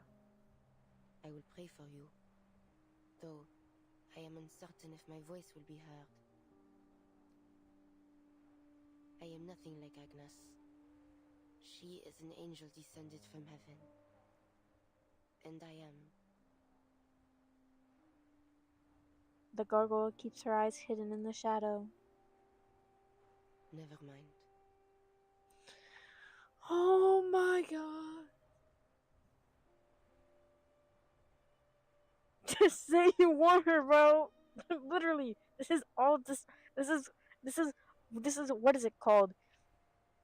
What is it called when like you're like you just want someone really bad, bro. You just want somebody really bad and you're just like staring at them like adoringly and you're like, "Oh, I wish I could be with them. I wish so bad I could be with them." That's whatever that is, whatever word that is, that's what's happening here.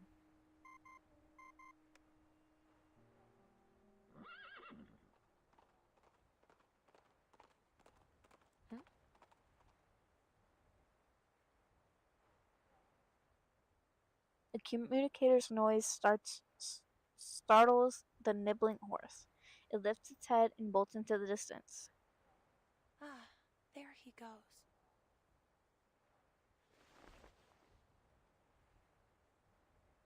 She picks up the device. Again, it's an anonymous caller. Marsha, we need you on the front immediately. I've already sent you the coordinates. Don't do this to us. Don't do this to us. Bring the gargoyle if she's willing. Who are you? We'll meet soon enough.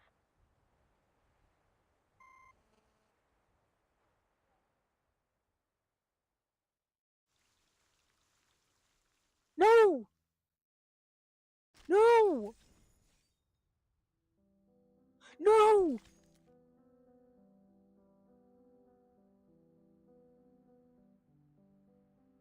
No! No! No! No! No! No! No!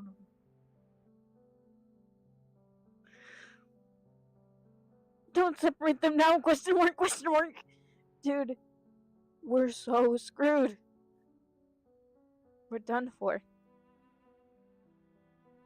We aren't making this. We're not getting out of this alive. Okay, that's all that's happening. We're not getting out of this alive. We have to go.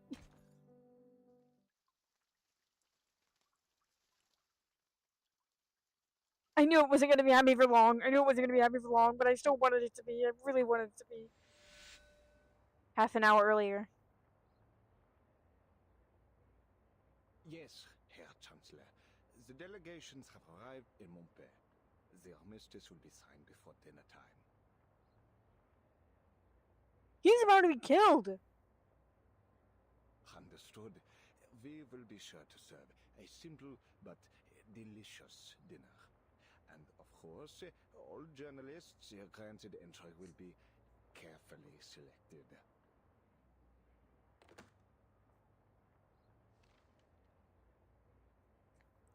Mr. George hangs up the phone dryly and with full confidence before checking the ceasefire memorandum once again. No problems so far.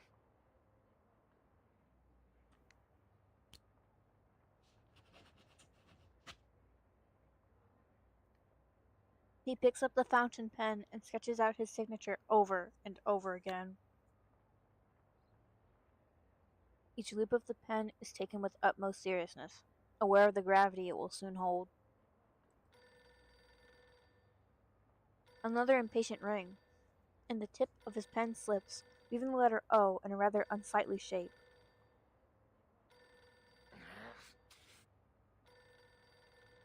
This isn't going to end well. But the call isn't on his phone. It's the one on his assistant's desk. Which, thankfully, means it's not his concern. What are you waiting for, Friedrich? Pick up the phone already.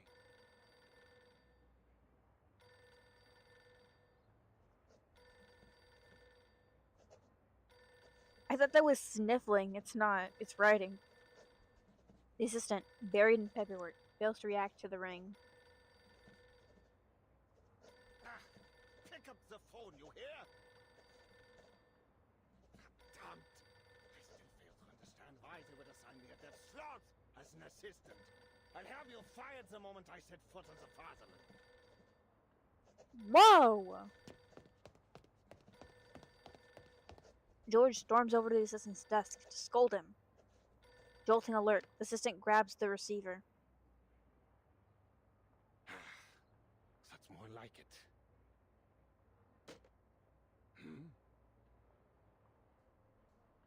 To George's surprise, his assistant then immediately puts the receiver down.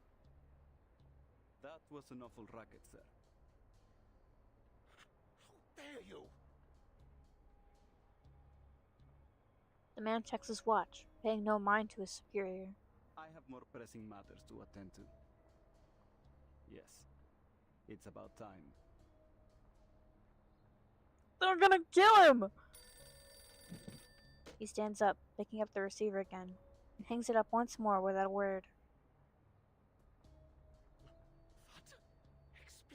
yourselves this instant!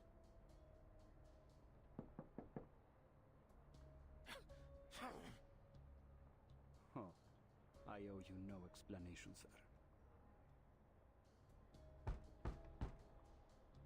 Who could that be? These guys are working for the Manus. These guys are working for the Manus. He's about to die. He's about to die. He's about to die. Come in. Don't come in.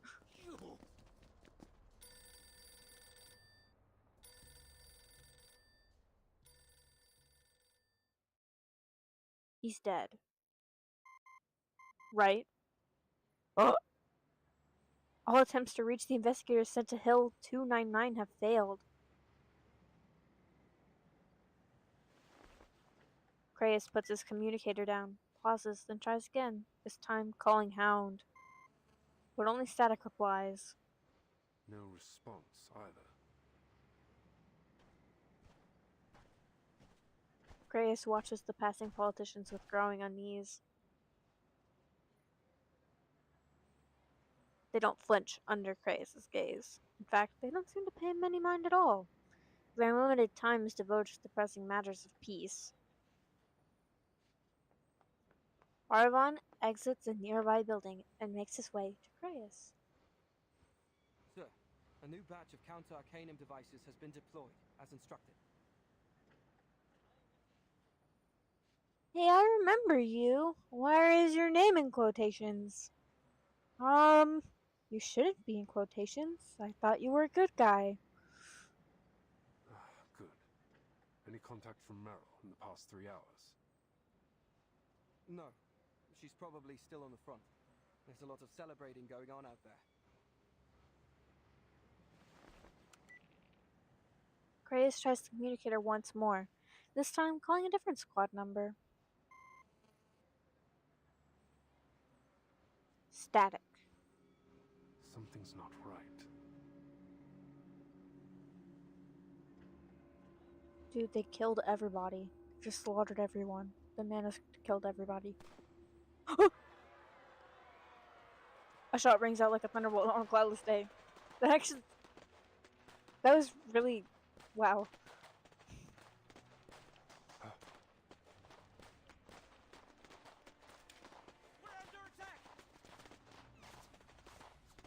We're screwed. Security forces rush into the street, drawing any wandering delegates inside to safety. Seal Eye veterans span out, searching for the gunfire's source. What's the location? No! No! He didn't get hurt. Calm down. I saw them in that house. They're wearing black. That guy just did, though. I have to. They're gonna kill him! The young man begins to charge, only to be held back. Get back here, Barab. We need to get to the command post and inform all security staff to resume combat positions. Yes, sir. Foundation security regroups around the most heavily guarded buildings. Across the street, a man in a jet black uniform exits George's makeshift office. Oh my god, they did kill him! They killed him! They killed George! As he walks into the open, he is flanked by soldiers covered in pitch black. Finally, no more hiding. The moment of truth has arrived. He raises a hand, and the soldiers around him stand at attention. Leave a few of the Foundation lapdogs alive. I have something to say to those sanctimonious hypocrites. As for the rest, kill them all. Oh my god, they killed them! We're gonna fight for our lives! Oh shoot. This is not my team. Where's my team? What the hell? Get my gang! Get my group out!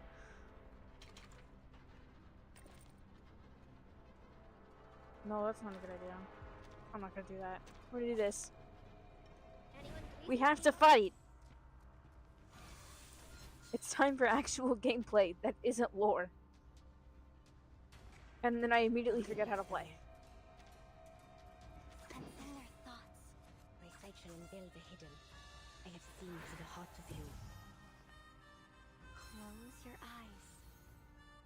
The enemies of peace shall be stamped out. A shot hit. Stupid. Now is the time for repentance. You're also stupid. Darknesstar recycle and build the hidden. Oh, this one. Peek inside. By God's grace. A shot hit. Though it may come with pain. What? That didn't kill him? Now is the time for repentance. Okay, well that did. Yeah! Vampires don't just thirst for blood, we crave victory too. Yeah! I don't know why I did that. Let's keep going. Your goat is dead, dude. The ceasefire signing descends into a bloody firefight. Search every room. Leave no stone unturned. We didn't kill this guy in our fight. Whatever. Every few seconds, a heavy, soft thud echoes as something limp crashes to the ground from above. Foundation security officer, what? Oh my goodness, I can't read! Oh my goodness. Foundation security offer what resistance they can. The counter arcanum devices they developed. They deployed, providing them with a moment's respite. No armistice. Yeah. Oh, but keep that signing desk and the documents on it intact. It'll make for a great headline shot. Perfect for the front page of the papers. You know, if you do this, then the world is gonna reverse back and you're gonna die. Now, bring her out. Who? The soldiers of Manus Vindictae carry out their orders in wordless lockstep. Soon bodies in white and black riddle the streets. Moments later, two soldiers march a hostage into the center of the empty street. Quiet. Once again, the assassin-turned-officer raises his hand and checks his watch. Better late than never. He strides forward as if he were participating in a triumphal parade, stopping only a few short paces from the Foundation command post, so near that he could hear the flag fluttering in the wind. All that endless searching, huh? Well, here we are. You finally caught us. He spreads his arm wide like a showman. You might ask, why must things end like this? Why must we kill one another? Well, yeah. Do you want to know why? Because our pleas, our pain, our suffering were all ignored by you. Humans started this war. All these wars. Oh my god! Arcanists onto the front lines like cheap cannon fodder. You have created a world that despises us for our bloodlines and mocks us for our arcane skills. Yet you force us to use those very skills to fight the war machines you built. You humans have sown untold horrors in the name of conflicts created by your own hand. And still, you refuse us even a single scrap of bread in reward. These are the lessons history has taught us. A history of arcanist suffering that must end. He draws a pistol from his waist and toys with it. So when I heard that arcanists were united, marching under the banner of a formidable army,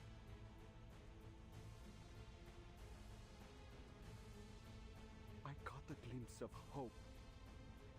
In fact, it shone like never before. Foundation lapdogs, human scum, mark my words. This war has only just begun. From this era onward, the unjust reign of humanity shall be overturned. This dude gotta go. He literally does have to go. We're gonna kill him. there's no he doesn't die. He's dying immediately after this. All Arcanists from every era shall march under the banner of Manus Vindictae Let him have his 5 minutes of fame.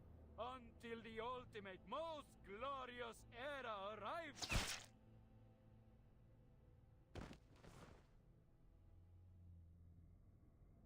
A bullet rips through his temple.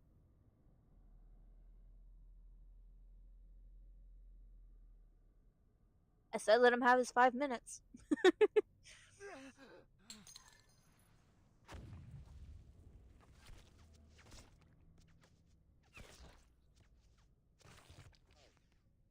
Who did that? I think I know who. Is it Sentinel?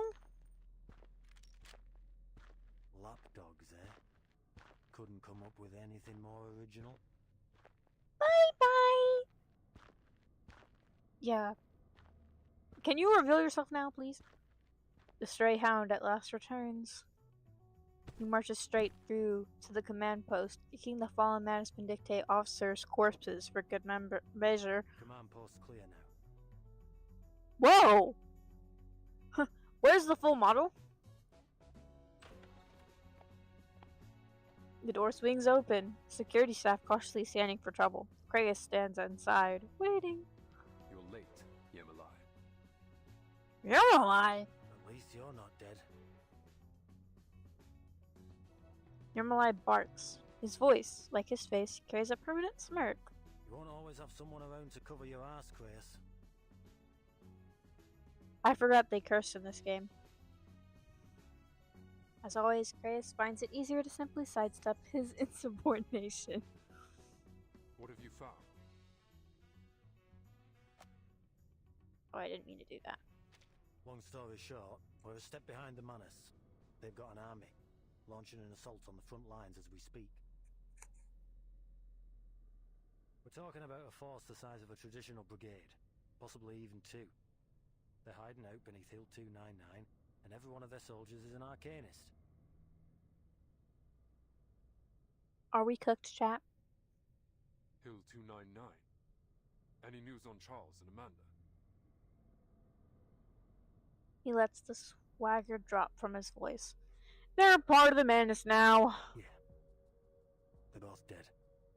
Well, that's not what I thought, but that is honestly better than them joining the Manus. But they did leave behind some critical info. Turns out Manus Vindictae's built a colossal, full-fledged underground fortress inside Hill 299. That's where all these Manus troops have been coming from. The ones here in the safe zone and the ones sent to eliminate the human soldiers at the front. Did you carry out the other order? Yeah, I've sent a request for reinforcements and your frontline contingency plan to headquarters. All available Foundation personnel in the region are moving towards the designated locations on the front. All except Meryl. I haven't been able to make contact with her.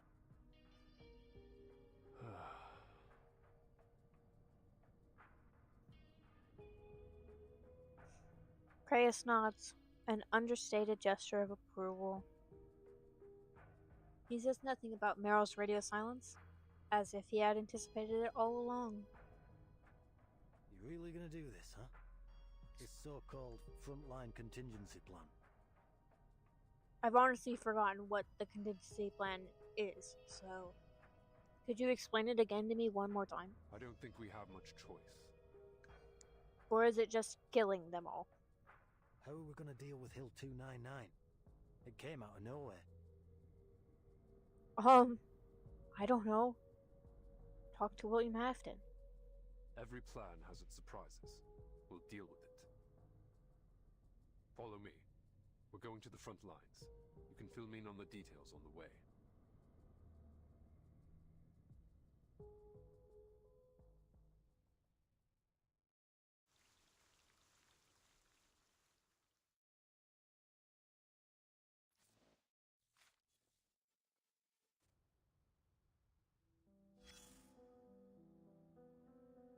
The lab dogs are barking again. I don't really want to listen to you. I don't like you. Their masters remain quiet, but silent. So the masters whistle, and so no words are heard. Only the baying. Perhaps you've forgotten the forgetfulness. If only the...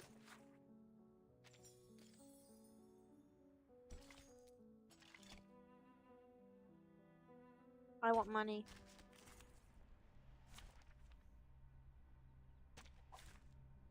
Anyone crazy seeing blood?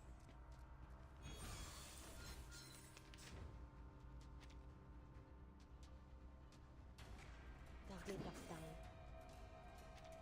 Taking a peek inside. My sight shall unveil the hidden. I have seen to the heart of you. The path will become clear. A shot hit.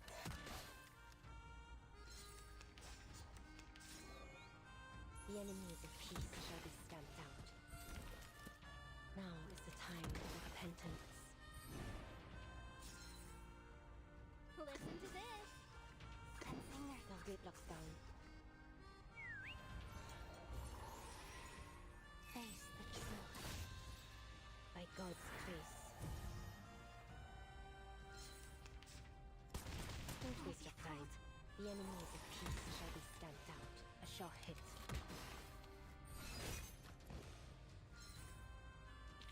A worthy victory. But the fight is far from over. Yay!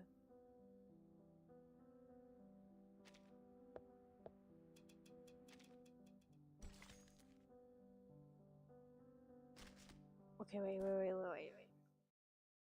I have to say, Stars Cry. No, that's not what I clicked.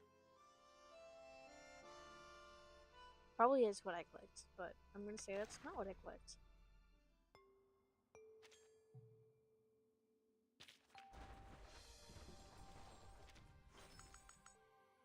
The BSC Oh, hey. number?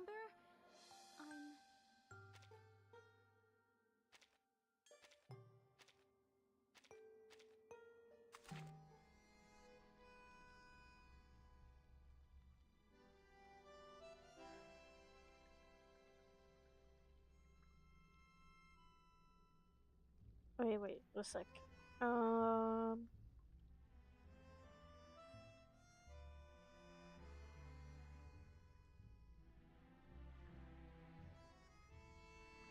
Okay. I'm back.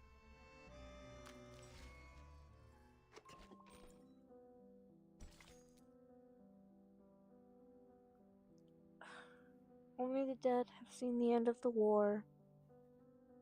A false dawn.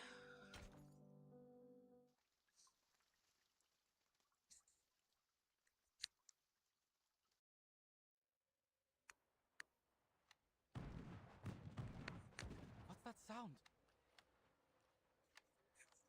Oh no! Oh my gosh. Rudolph has set about packing his things. Like many in the trenches, he doesn't have much, but his greatest treasure is a pile of manuscripts and notes. He lifts his head. A pale look glints behind his glasses. What are you standing there for? They're firing again. So? Surely you're used to it by now.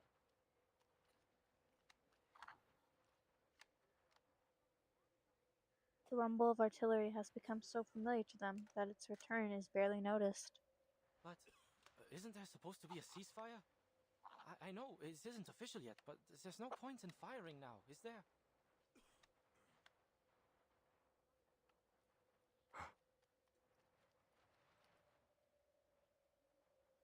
Eric draws in a sharp breath. A low, ominous whistle follows. Geister! In Deckung! All at once, the quiet of the front erupts into fire and fury.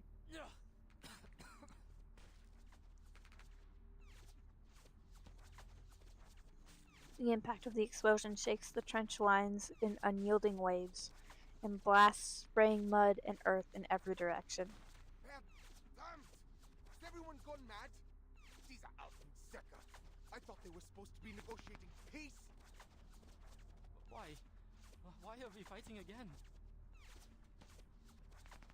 No. Come on, man. Rudolph sprawls out on the ground, trying to find his baggage, which has been scattered in the blast. Clothes, notes, and cans are buried in loose dirt or carried off in the air. No! Forget that rubbish! Get inside! Aw, bye-bye, Lucas. I hope you have a good day or night.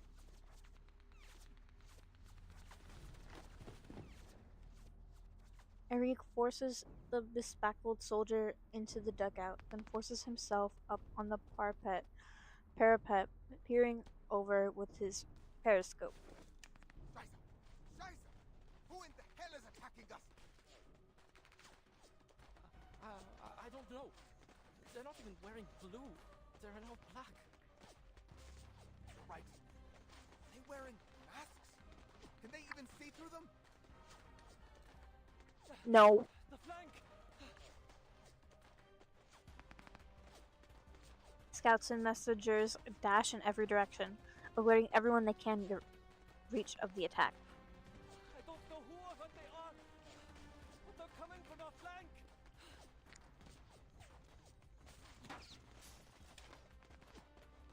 Verdammt nochmal!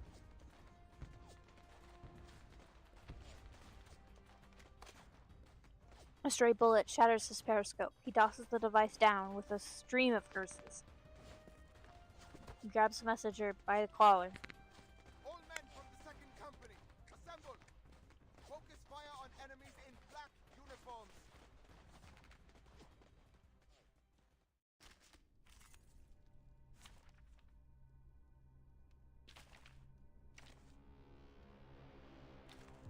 What? Oh, I have 5. Okay. Well, I'll be here to catch you if you fall. Alright, just one thing. we do this, and then we do we this, Fans out, time to feast. this. Seems you're ready. I think that's how it would go. Anyone queasy seeing blood? Why do we need 5? Where are our men? Oh, okay. Black Spike, I guess. This is all I could find. We've been caught off guard. Everyone's confused. Snap out of it! Scheiße! Don't you see what we're dealing with here? Oh, we're screwed. Get to your positions, boys. Fire! You hear me? Fire! Send these scheiß...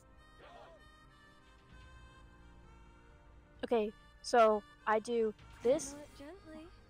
this, this, Agreed. this, My sight shall unveil the hidden. this, Sensing your thoughts. this. Gate locks down. My child, here's something fun for you.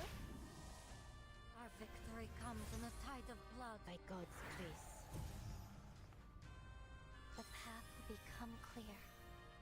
Now is the time for repentance. The enemies of peace shall be stamped out. A shot hit. Rotten luck! Get the one to me! Ah, it's Marcia. Stand strong! The Foundation's reinforcements will arrive soon! The Foundation? We stand together as brothers in arms! Yes! Take it easy. Taking a peek inside. Okay, that, and then, oh my God, what do we do? What do I do? What do I do? What do I do? I'm panicking. This, this, this. Handle it gently. My child, something fun for you. Close your eyes. How about a game of hide and seek? This is way too easy. Why would they give me 5 characters for this? A little bit hot here. Can I give everyone a ride on my back? I think I can handle it this time. Okay. Well, that was way too easy. Why did you let me have that? That was easy.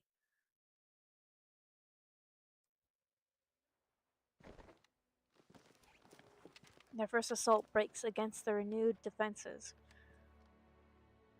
But the black-clad soldiers seem numb to their losses. They advance in rigid order, stepping over the dead and dying. They lost their minds? They just keep charging right into our gunfire. Eric steps down from the parapet to relay orders. In every direction he sees his comrades lying wounded. Only yesterday they had begun to believe their fight was over, but the rattling barrage has shattered their dreams. A new war has begun. Look, the mist. What the hell is going on? Rudolph hasn't reported back. Concerned, Eric begins to search the dim trenches for his friend, only to bump into a striking figure in a white uniform. Are you the captain of the 2nd Company? The man speaks with a gravity of command that Eric has yet to find. I am. You're with the Foundation? Grayus nods, articulating the battle at hand in an organized manner. I am Kreis, the commander of the Foundation personnel stationed in Montpay. This is an emergency situation. Manus Vindicte invaded the safe zone. We neutralized the threat there, but now they're on a mission to kill every human soldier on the front lines. Every human soldier? You mean including those on the other side? He struggles to find sense in the words. Kreis pats the soldier-turned-captain with a firm and steady grip.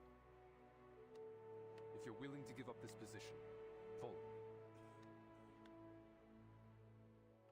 I couldn't give less of a damn about positions, but where are we going?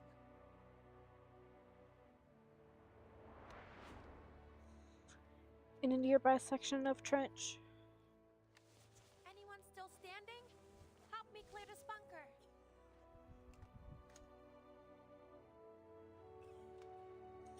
The field medic arrives in sync with the rest of the Foundation's team. Doktor, mein Bruder! Ist verwundet! Bitte! Bring ihn zu mir.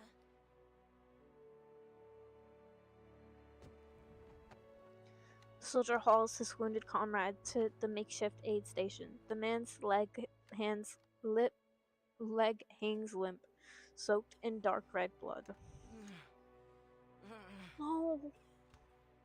Easy. Put him down here. I'll patch him up. Have you seen any other Foundation personnel? I think I saw one. A redhead. Good. Go tell him we need medical supplies. They should have brought plenty from Montpay. Right away. Next to them, another soldier clutches his thigh, gasping for breath. Only a moment passes before yet another man is carried in. Marcia takes a brief inspection and returns the soldier with an injured thigh. I'll stop the bleeding first. What about him? He's dead. Now, relax and try to stay with me. He's dead? No!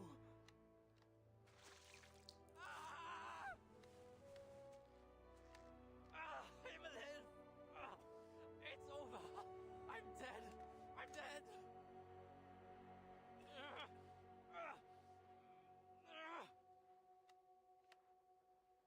No, you're not. Not today, anyway.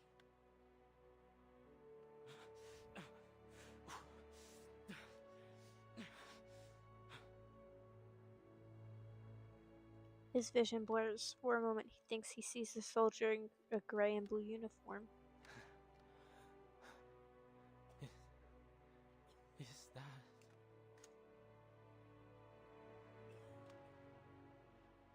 Then he blacks out. Update? Have you located Kreas? This freaking sucks. He's somewhere in the trench. A soldier spotted him. The man soon appears before them. With solemn difference, he nods to the sniper he once pursued. I didn't expect to run into... Save the pleasantries. The response is blunt. Marsha made known to me the situation. The Foundation ought to have a sharp plan, having requested me to join her. Speak then. What would you have me do?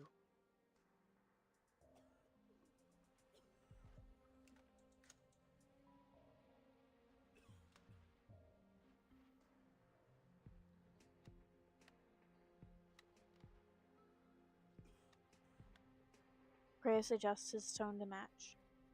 The frontline soldiers have little experience fighting enemies with arcane skills. If they stay here, it's only a matter of time until they fall to the Manus. I'm going to move them to a safer strategic position. However, enemy forces on Hill 299 have us pinned down in the trenches. Manus Vindictae has turned it into an underground fortress, housing an estimated 10,000 troops. They've even...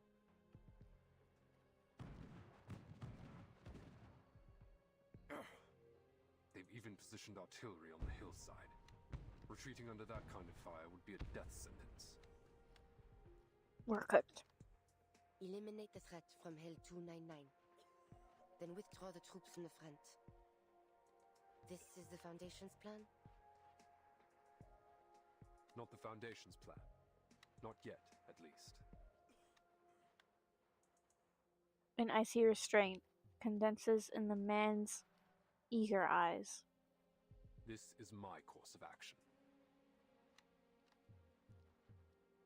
How do you intend to do this? Even with an army of 100,000 at your command, to take a fortified high ground under artillery fire is no surety. I know. That's why I need your help. Kreas stands solemn and sure, though he knows how absurd his request sounds. Such an act is to walk into the valley of the shadow of death. What difference would be made if I lent my aid or withheld it? If I recall correctly, gargoyles are insusceptible to poison gas. That's correct. So? So we may be able to take a subtler approach. Please, come with me. My subordinate will give you the details.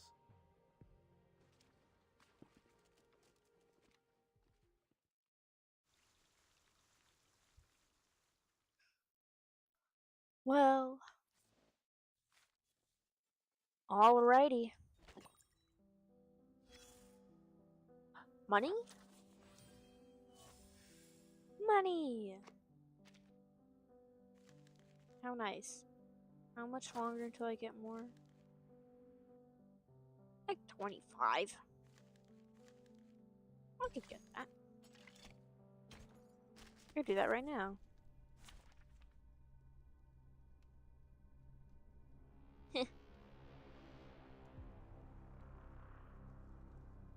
What was it? Oh, it wasn't that one. It was... It's time to get silly with it. Oh, that's not it. Not the right button at all. I meant this. Time to get silly with it. Moment ruined. Moment shattered. Quite literally. Okay.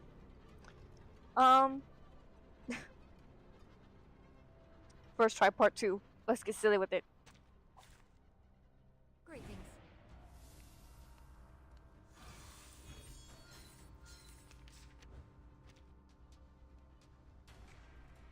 Oh, this. Take it easy. This. Taking a peek inside, our blood will burn.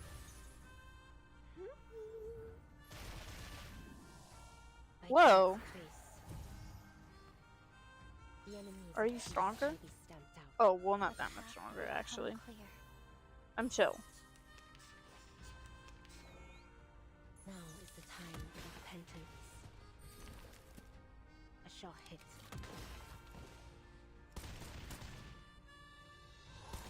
How dare you? How dare you? Listen to this. Handle it gently. My sight shall unveil the hidden. Take it easy. Sensing their thoughts. Maybe that? Enjoy it, friends. Hey. I have seen to the heart of you.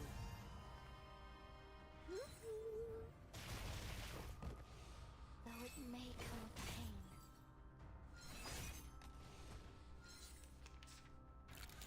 Okay, well, Sentinel, shoot him now. Thank you. Let's end this. A worthy victory. But the fight is far from over.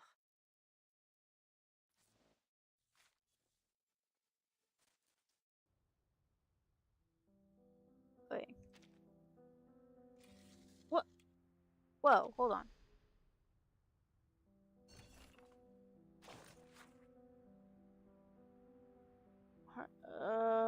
Concerning Arcanus operating under Manus Vindictae.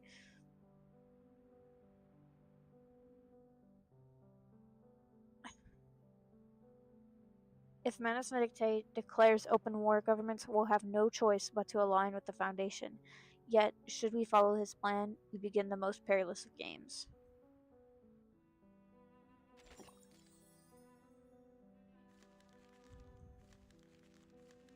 Oh my god.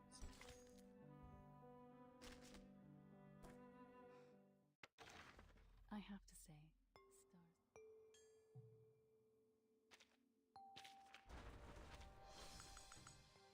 Okay, well, I was bored and I had the money, so I'm gonna do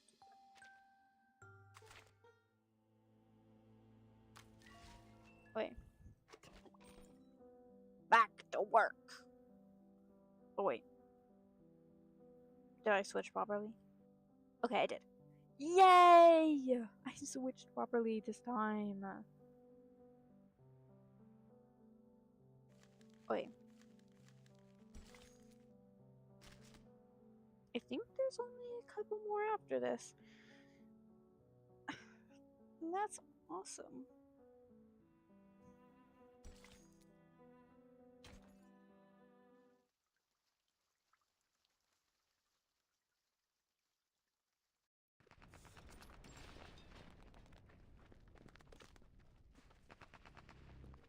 They race through the mud and debris. How much longer? About 10 more minutes at this pace. Maybe less if there's no interruptions. What an optimist. There isn't anything more to say. They just keep moving. Until they leave the trench behind. Take cover. They dive into a shell crater. A bullet skips off the lip of the earth in front of them, picking up wet clods of dirt. Pin them down.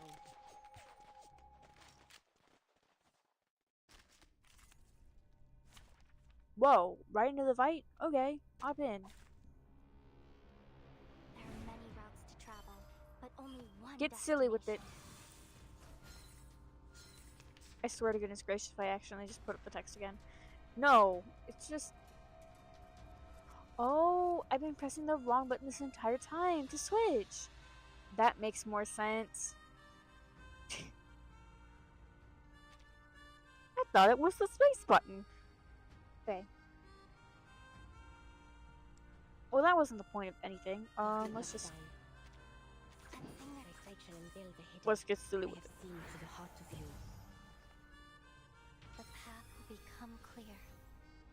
The enemies of peace shall be stamped out. Now is the time of repentance. The enemies of peace shall be stamped out. That didn't kill him? Taking a peek at target locked down. What? Close your eyes. This is now. Oh, hello, my shadowy friend. Now Okay, we'll is the kill him time now. for repentance. Thank you. A worthy victory. But the fight is far from over. Heh. Tiki. Spots off.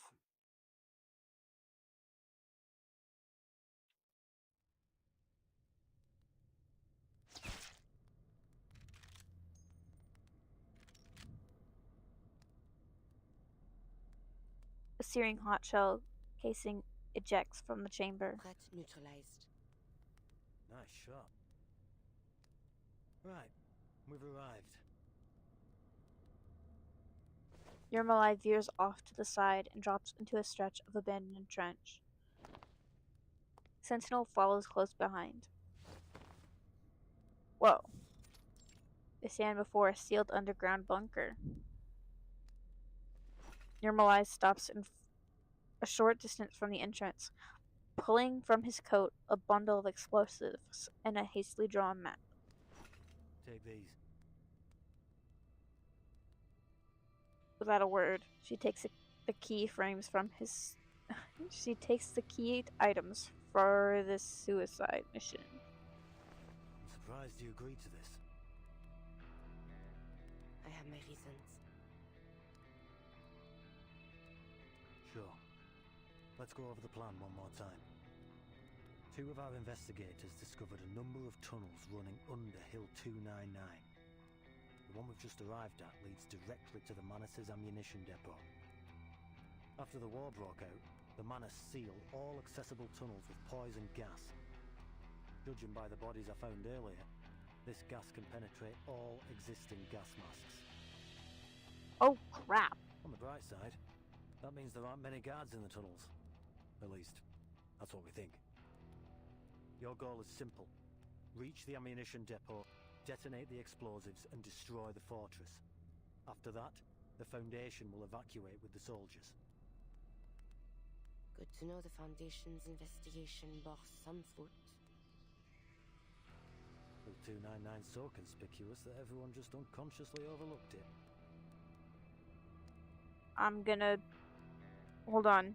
5 seconds.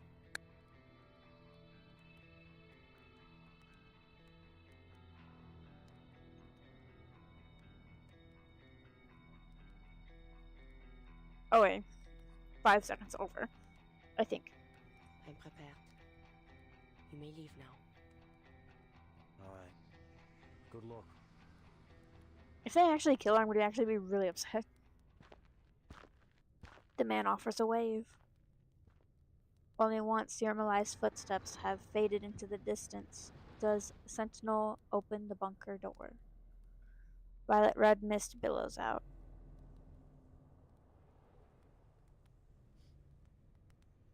She furrows her brow and takes a cautious sniff. Thankfully, as before, it has no effect on her. Yet from within, she can hear something dragging. Sentinel holds position at the door, waiting as the shadow shuffles into view. A grim figure emerges from the toxic mist. What are you doing here? Charlon drags a corpse out of the shelter and holds outside. One war ends, and another begins. More lives will be claimed by their own kind. I'm simply doing what I always do. You knew of this tunnel. Tunnel. I know nothing of it. The cloud of death hanging above this place. That is what led me here. She knows better than to suspect him. Cloud of death. An ambiguous omen. An omen. Tell Tell me then, who will this cloud of death fall upon? Death is impartial. It doesn't decide who will live and who will die. But I can. She breathes in the toxic air without concern. I suggest you leave. Should this cloud not fall upon me, an explosion will soon obliterate Hill 299. Do you intend to claim the lives of all the Manus Vindictae troops here? Do you intend to stop me?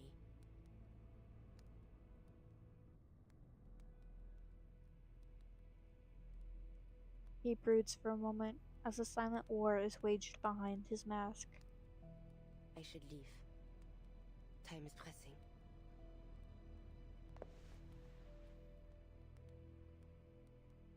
As she turns, Charon's voice breaks through with sudden clarity. I do not wish for such carnage to occur.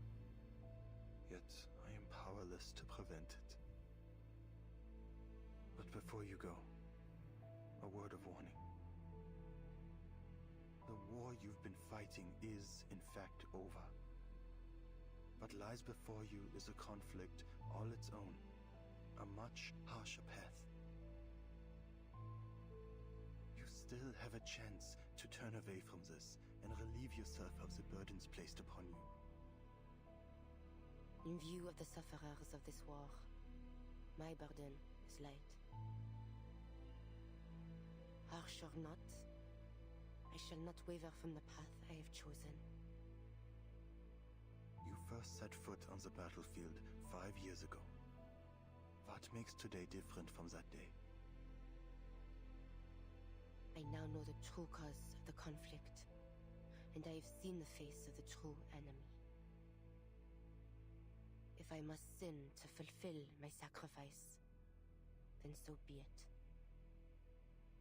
Your willingness to suffer, your passion for sacrifice, it is beyond me. Perhaps you possess a wisdom beyond my comprehension. Yet, still, I feel a deep sadness for you. I am in no position to stop you from walking through the gates of hell.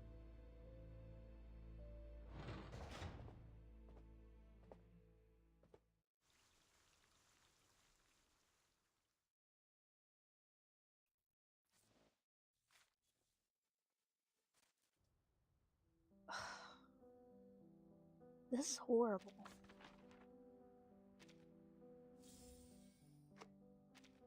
This is horrible.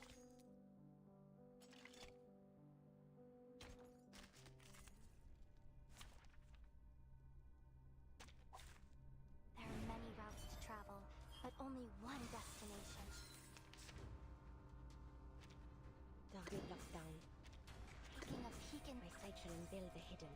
This is well. Close your eyes. A shot hit.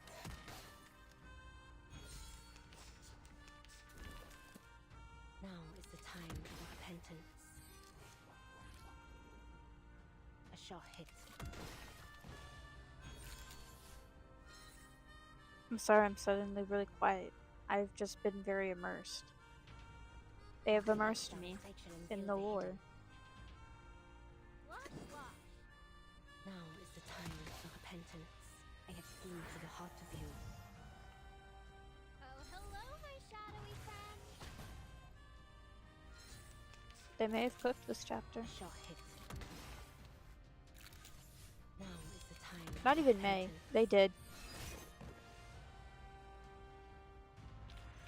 Battles have little meaning, save for the prizes to be won.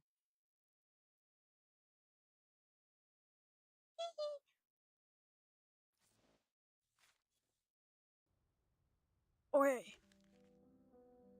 I need to go for a short little bit. So, I got my sign. I'll be back. Please.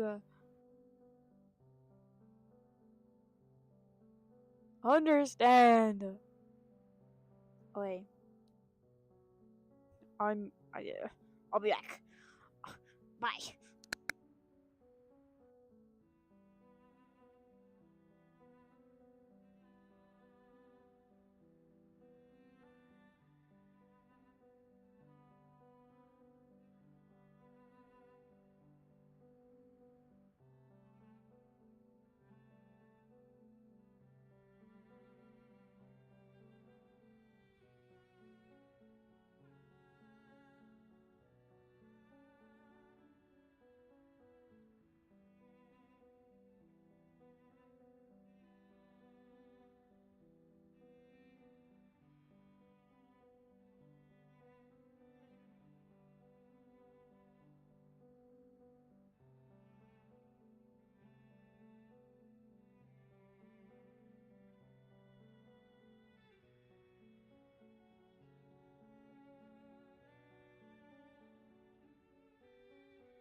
Hello? Oh, wow. I think that was louder than I expected. I'm back. It's back. Wait.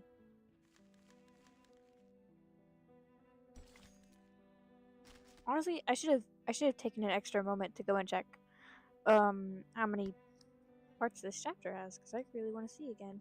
I forget if I think it has 23 or 25. If it's 23, that means we're really close to finishing, and that actually makes me pretty excited, because then I get to go to the new chapters, and I want to know what the new chapters are about. Okay. New parts.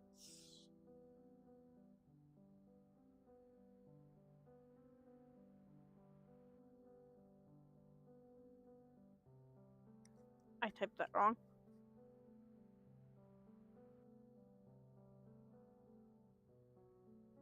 Okay, wait. I'm checking. There is a grand total of 24. So we only need to go through not go 24 more. Only 4 more things.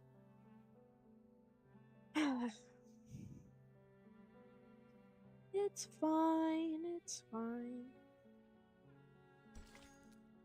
1 hour politics. Practical results often hold more weight than following orders.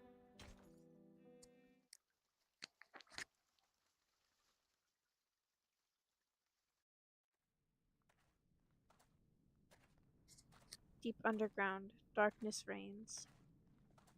At first, she travels through cramped, unlit dirt tunnels until she reaches a poured concrete doorframe. Its cold echo tells her she's entered a wider space. Le peuple qui marchait dans les ténèbres a vu une grande lumière. Ceux qui habitaient le pays de l'ombre de la mort. Sur eux, la lumière a resplendi. The people that walked in darkness have seen a great light.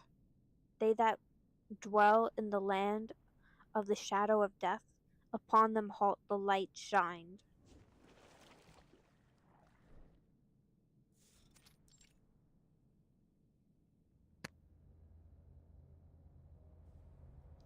She taps into the power of her ancient bloodline, her eyes adjusting rapidly to the pitch black, yet she finds no comfort in seeing what surrounds her. Ooh!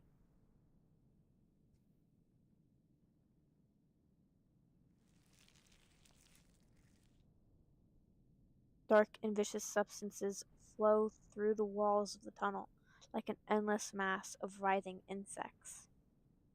In their trance, they form some kind of unrecognizable symbols, shifting back and forth into chaotic shapes. Blasphemy. Whoa. But she has seen far more sinister abysses in her time. The fortress's center ought to be closer to the peak. But this path appears to be extending downward. She unrolls the map and reads the included intel. The Foundation's map says this is the route. Plumes of gas tumble with the intruder's movements, stinging her nostrils. Not the stench of rotting hay. Not garlic or onion either. This is a new kind of poison gas. Still, it has no effect on me. Good. That scared me. Where art thou? We're cooked. We've been instantly cooked. An ethereal voice drifts down. Agnes. We're screwed. Dost thou hear me, Marie? I hear it not from thee. You hear me not?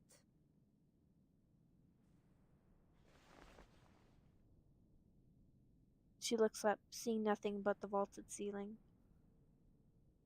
Agnes's voice is like a biting acid in her ears. Where hast thou gone, Marie? I sense thou art somewhere deep below the earth, surrounded by that which I cannot clearly see.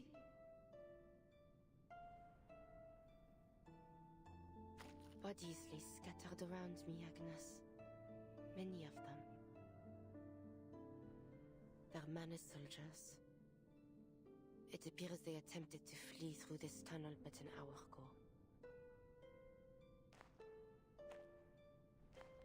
She steps over debris.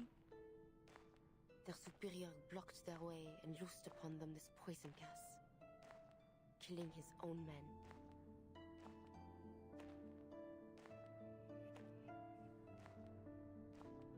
What kind of enemy am I soon to face, Agnes? Art thou afraid? Thou must have spoken much, Marie. I shall not leave thee. I am listening.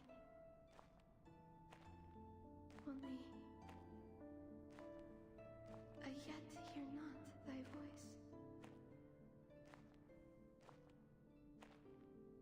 That gave me chills. Dost thou recall the day we hid together in the catacombs of the manor?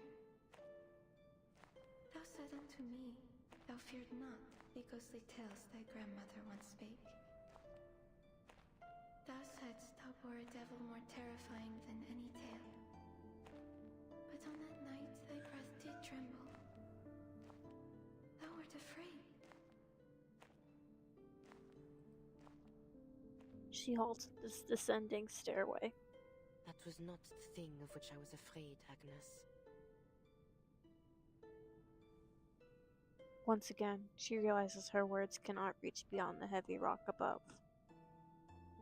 From the depths of that pitch-black void, something waits, stretching out sharp, black claws.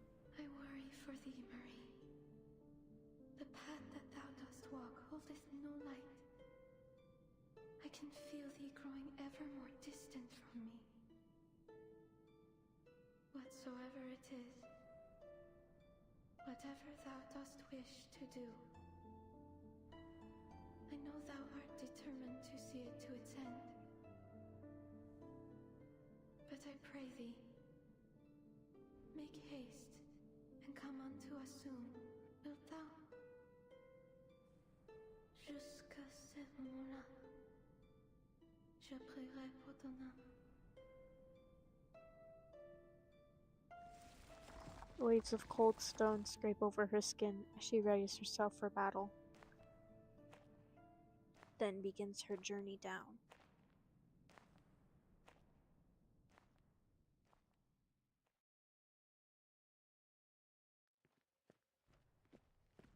In a brief lull between volleys, Yermolai returns to the trenches.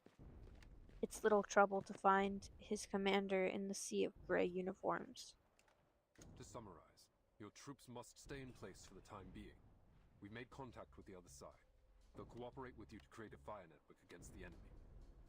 Let's hope they do cooperate. Manus Vindicte has waged war against all humankind. We must work together if we're to get through this. Eric knocks his helmet with frustration as he leaves, chafing against his orders, burdened by the lives placed in his care, wishing now more than ever that he was just a soldier again. Yermolai steps forward. So, you're the commander too now, huh? All I did was convince them to work with the Foundation. But you don't represent the Foundation. Not without proper authorization for your plan. The soldiers are desperate. I won't hesitate to do what I must to restore their home. What's the status on your mission? The gargoyle's en route to the target location as we speak. Conservative estimates that she'll take another hour to get there. Hound's voice comes out low and hoarse. But who knows what she'll come up against. She might not make it. Unusual for you to show compassion in such a moment. Shut the hell up. It just brings back unpleasant memories. You know what I'm talking about, Chris.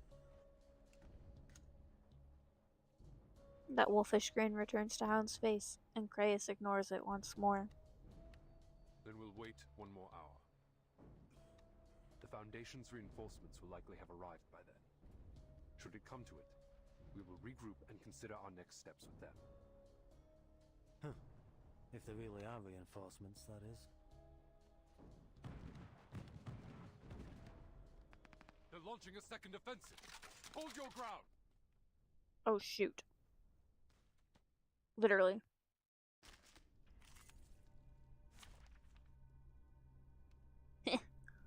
Well.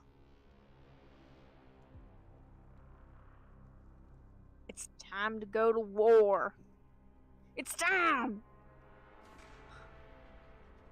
It's time. There are many routes to travel, but only one destination.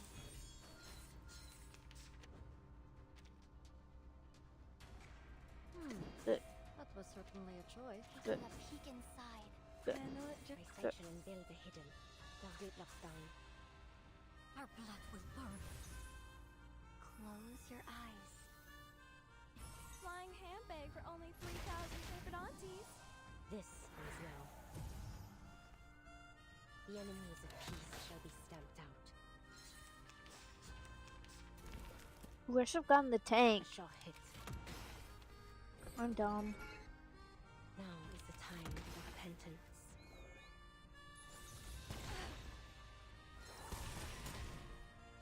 Whoa. Okay, never mind. I'm not that worried. I'm not worried anymore. Take it easy. Listen to this. My sight shall unveil the hidden. Target locked down. Handle it gently. My child, here's something fun for you. A shot hit. I have seen to the heart of you. Hey! You didn't die?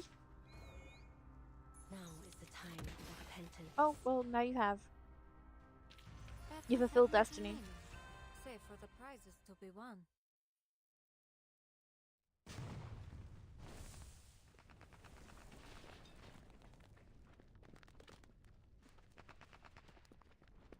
Okay. Charred earth splinters in the air, falling like black snow over the battlefield. The soldiers reel from another shockwave, scattered across the trenches. They grip their weapons tight, certain only of the coming battle.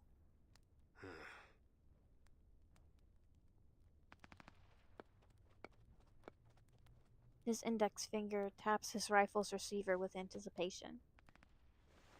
He pulls out his communicator again and waits. Finally. Is it Meryl? The name Irene appears on screen. Kratos, are you still in the front? Yes, Mr. Ironeye. But I don't think we Ironeye. can hold out much longer. Has the committee reached a decision? Not yet. The debate is still ongoing. The Doves find your frontline contingency plan absurd. They disapprove of the political risks involved in taking control of various nations' armies. But I personally find it feasible. Just to be sure, do you have a clear understanding of your ultimate goal? He takes a deep, silent breath. This war between Manus Vindictae and the Foundation will only end once one of the two parties is completely destroyed. And I refuse to let it be the Foundation. If we're to prevail, the Foundation cannot rely on Xeno alone. We need more capable soldiers. Soldiers like these on the front lines. With the proper arrangements, we may be able to recruit them to our cause. We'd have a whole new army to fight Manus Vindictae. I don't know if I like that, actually. That's kind of, But even if you manage to bring them all, say, 100,000 soldiers on board, it still won't be enough to sustain modern warfare. This is about the bigger strategic picture, not just a single recruitment effort. I'm suggesting that the Foundation start canvassing all human armies, especially those under attack by the Manus. what? Bigger strategic picture. What about the governments behind these armies? Have you considered how they might react? It's about time they realize that the Foundation is their only hope.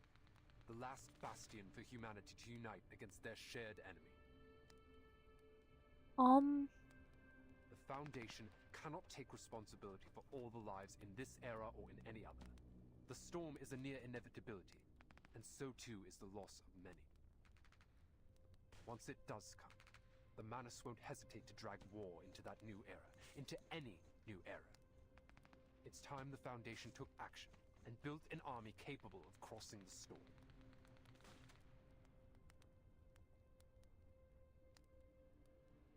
The politician on the other end falls into a long silence. Enact your plan, Kratos. What? As long as you're successful on your end, I will deal with the political obstacles in your way.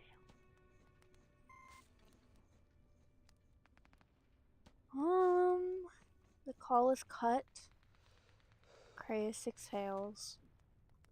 What next, sir? The young soldier watches Creius, waiting for orders with a dutiful stare.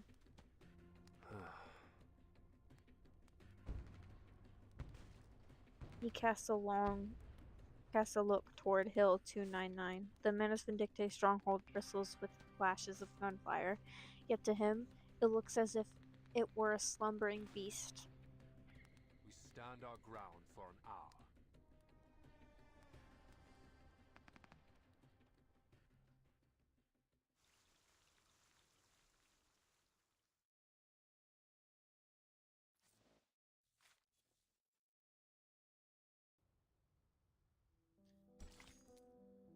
Okay.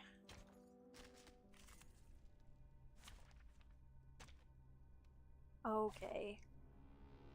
Greetings.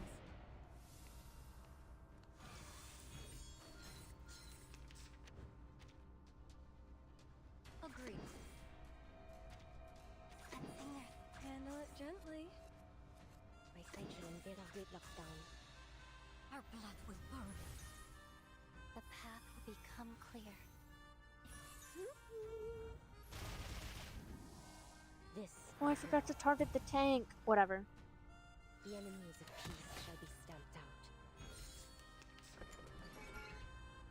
Now is the time of repentance. A shot hit.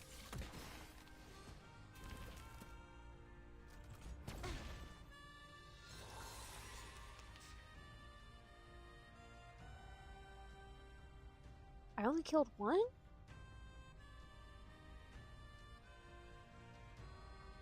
Okay, wait. My Seichel and Vera gridlocks down. Taking a peek inside. Take it easy. Is that a good choice? I have Is seen that a good the heart idea? of you. I don't know. The enemies of peace shall be stamped out. Close your eyes.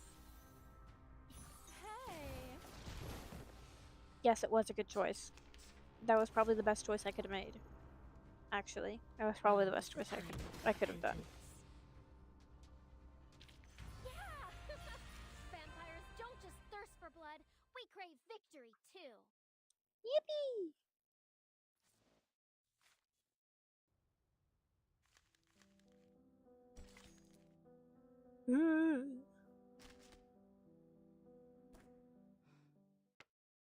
I have to say, stars cry. Greetings, madam. Hey, Apple. I'm here. What?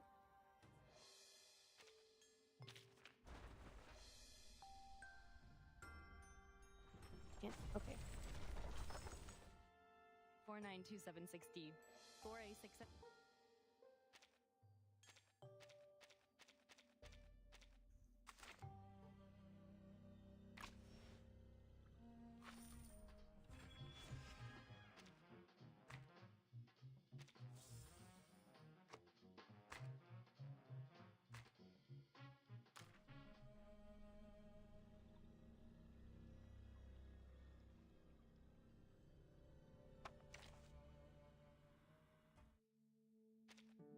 Oui, je m'en souviens maintenant. Dans le bureau de grand-mère.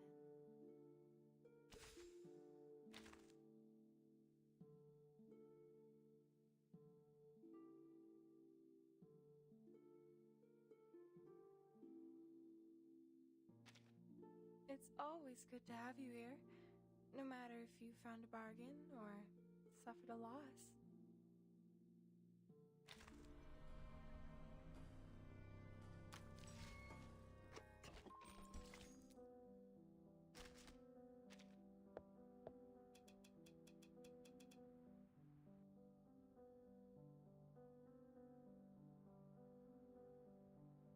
Sorry, I got distracted. I'll go back. I'll go back. I'll go back.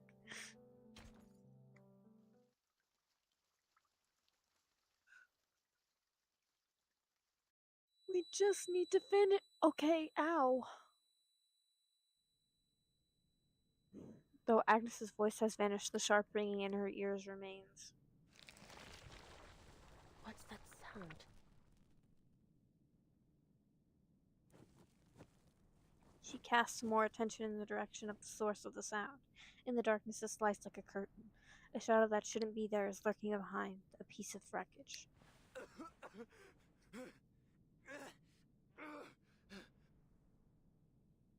He lies prone, using bloody fingers to scrawl erratic symbols across the ground. As the intruder draws near, he slowly raises his head. Oh, it's you. You murderer! You murdered me! You murdered Colton! You murdered Eugen too! Oh my god! You devil! You murderous demon!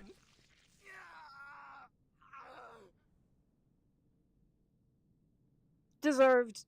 Deserved. I have no qualms in doing so again.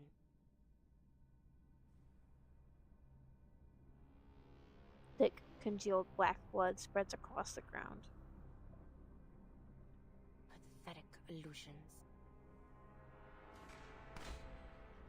Incoming attack. From behind. From the height. From below. Fight before me.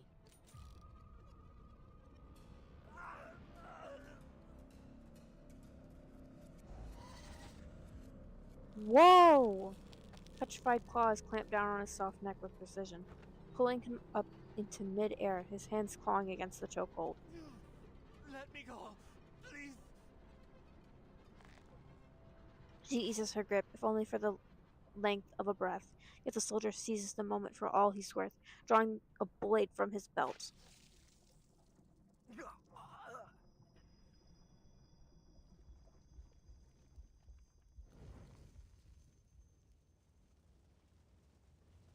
She arrives at the land where the flower of death blooms.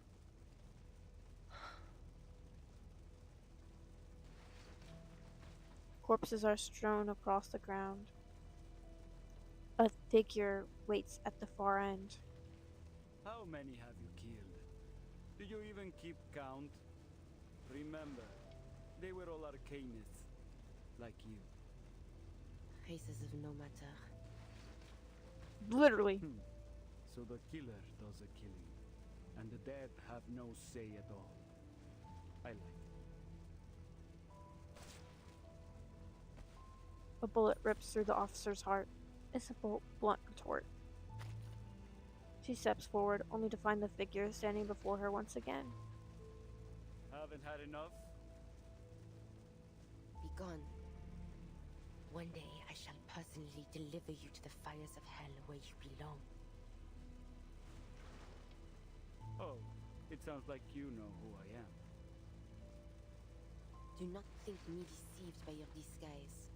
I am well aware that your taint has long been tangled in the blood of my family. What? Demon. Huh? Ladislas. Her devout cousin appears in the midst of this strange hell. Dear cousin, I bring thee a final warning. Thou art but a step away from utter corruption. Thou hast killed many in the years past, and now thou dost stand at the edge of the abyss. Hast thou not understood the suffering endured by our fallen ancestors? Their conscience crumbled, their faith shattered, leaving naught but an insatiable thirst for blood. It paineth me to see thee walk that same wretched path.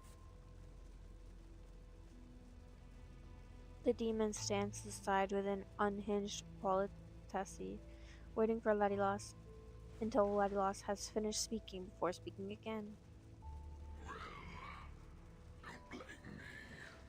I did nothing to entice her. Its voice no longer seems to come from the body before her, but from some faraway place in the darkened sky. Maya made this choice herself.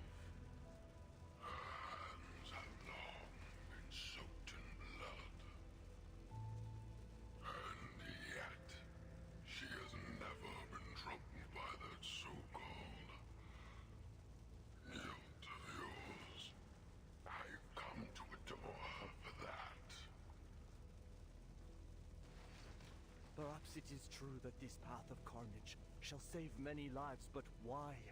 I pray must it be thee who walkest it? Because no one else will.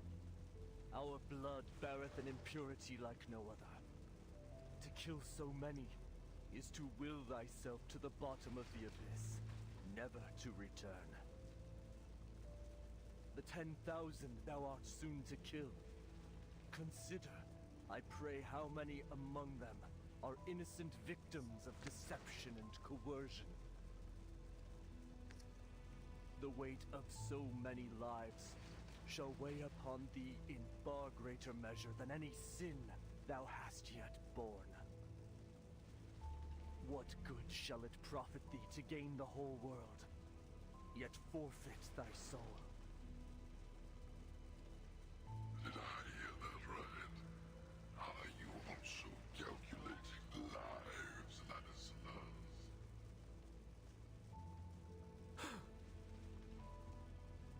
Speak no more of thy filthy words. Oh, you silly, stubborn child.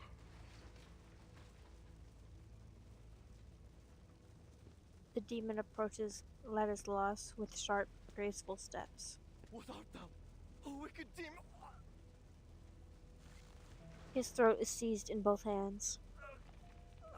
No, Marie! The demon releases its grip. Ladislas's body collapses among the other corpses. Sentinel watches the scene with a probing gaze. I silenced the noisy fool for you, Mariam. You know, I said I didn't like him, and I said I want him dead. But I didn't really want him dead like that. That isn't really the way that I wanted him to go out. And I think you know that, game. I think you know that.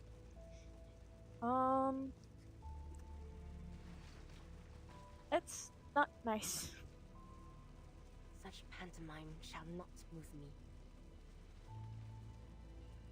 This Ladislas was not but an echo lingering in my mind. An illusion.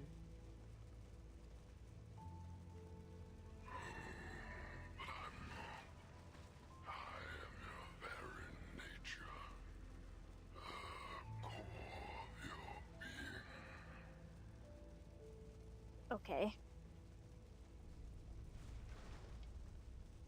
The ground shakes, and their bloody silence is shattered.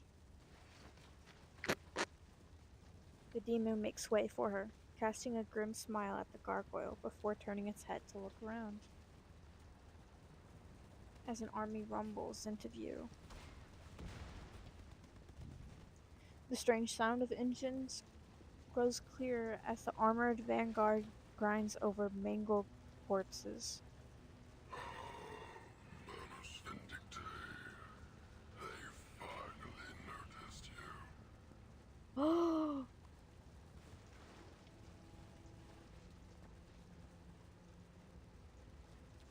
The demon turns its back to Sentinel.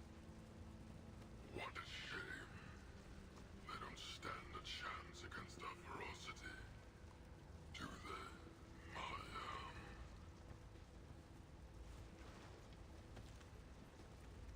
She grips her gun, neither joining the demon nor turning away.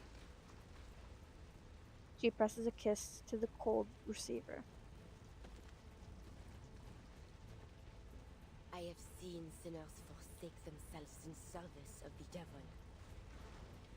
The land they trod upon yielded only bitter, cursed fruit.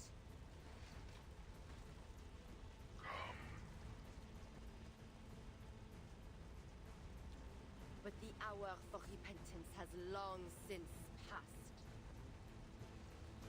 Come with me. Then the Lord rained upon them brimstone and fire.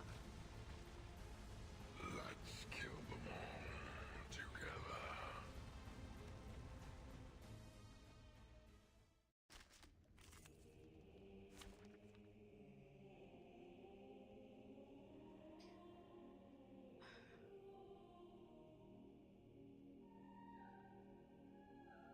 Is that sentinel better or worse than mine? I can't deploy my sentinel? Okay. Well.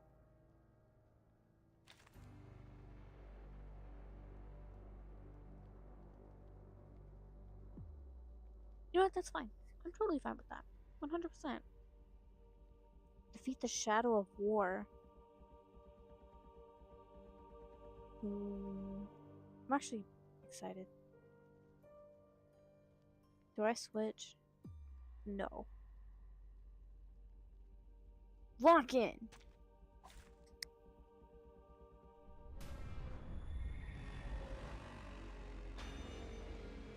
That is the last thing I thought it would be, actually. Ew, it's like pulsing.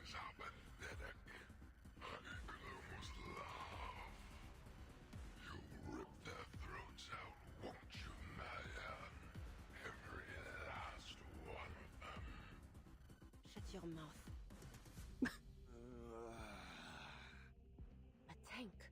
Here. Look at you, Maya. So tiny and pitiful on the face of that monster. Will you make it out this time? Or will you crumble? Cease your endless words. Charge! My sight shall unveil the hidden. Taking a peek in Target lockdown. Get it! Very well. Shoot it down! By God's grace. Close your eyes. Now is the time for repentance. A short hit. Oh my goodness, you moved again? That means I get to shoot you again. Oh my god, you have a second outbar, oh my god. Not again. Okay. Agreed. My sight shall unveil the hidden. Target lockdown. Listen to this. That? Our victory comes I'm gonna say that's solid. blood. I have seen to the heart of you. Now is the time for repentance.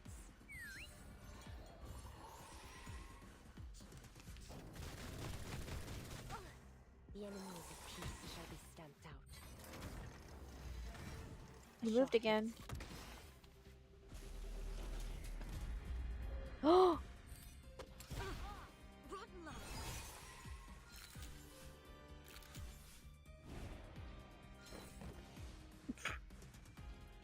Battles have little meaning. Save for Yes! to be won. Yes! I did it. I locked the fuck in.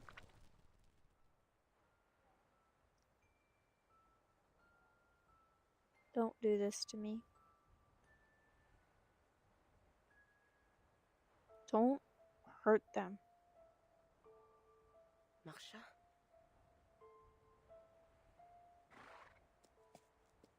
Marcia stands beneath a windmill, her black war horse pacing idly in the grass. I don't think I'll ever forget this windmill. The calm of this field. Can't believe I didn't appreciate how peaceful this place was the first time I came here. She closes her eyes and breathes in the sweet scent of the meadow. Perhaps it's because the land was quiet, just like our lives once were. And back then, we thought everything would be peaceful again once the war was over. I'm sorry. Why? There's no need to apologize. I was nigh on killing you. No. In a way, I did kill you. Just as I've killed so many others. It's not our fault. None of this is. You may have granted me your forgiveness, but those who have forever lost their lives due to my actions. I shall never have the chance, nor the right, to earn theirs. We didn't start this war, yet we have had to bear the brunt of the pain it has caused. If all the sins of war are laid at our feet, where is the fairness in that? No, I refuse to accept it. Marcia seethes at injustice. Marie, perhaps when peace finally comes, Gust carries her voice away.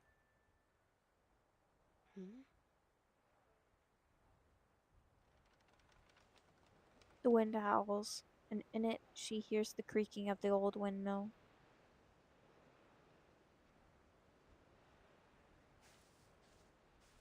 Sentinel walks along the path, wanting to stand close to her, until the scene is torn apart by gunfire.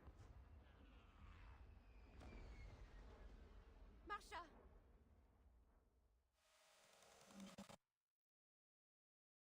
Whoa.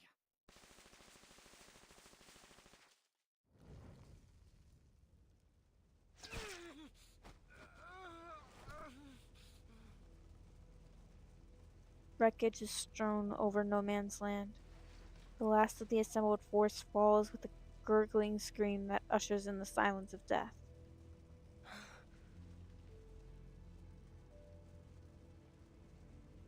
The demon and the gargoyle stand side by side, looking over the destruction.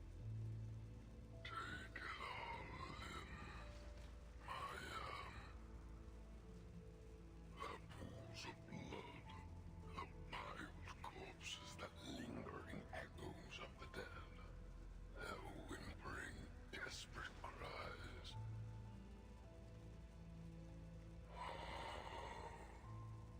How long has it been since I last witnessed such a beautifully gruesome massacre? The ancient bloodlust within you truly has awakened. You slaughtered every last one of them. Well done. Now, hand me the explosives. It's time to end them all. The demon holds out his hands, asking for the weapon that will take the lives of 10,000 men. Get thee behind me, demon. I won't force you. The choice is still yours. So, which will it be? The weight of 10,000 lives, or one that is 10 times harder to bear? Well, their blood will be on your hands, that's for certain. But the responsibility won't rest on you alone. Your soon-to-be blood-soaked hands have been forced. These are the only choices you have left.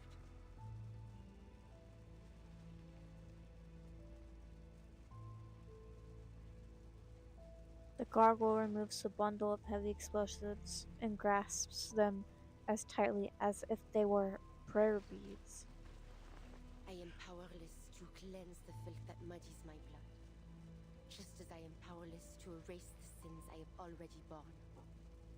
I have descended into the depths of hell. I know that. And this ancient darkness has already taken root in my soul. But if sacrificing one can save 10, if sacrificing 10,000 can save 100,000, if someone must make that impossible choice, then I am willing to bear that sin. She hands the explosives over to the demon. That's the spirit. From now on, we will walk together, side by side. A greater power as one. Before he can say anything, the bayonet stabs through his body.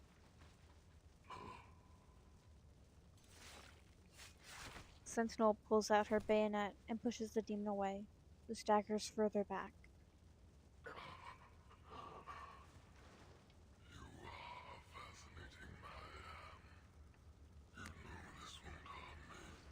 So why did you do it?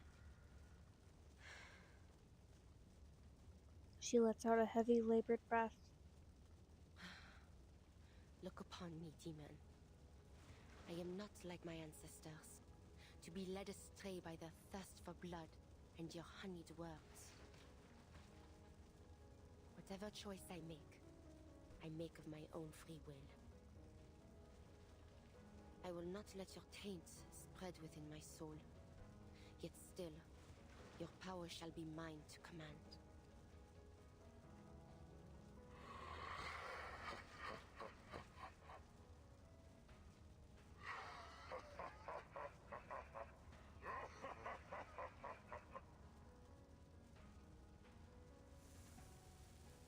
The figure vanishes, yet she can still feel the demon cackle madly from the depths of hell.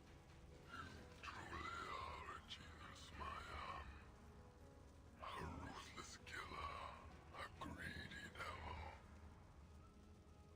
and my most worthy child. Join me, let us reign together in hell.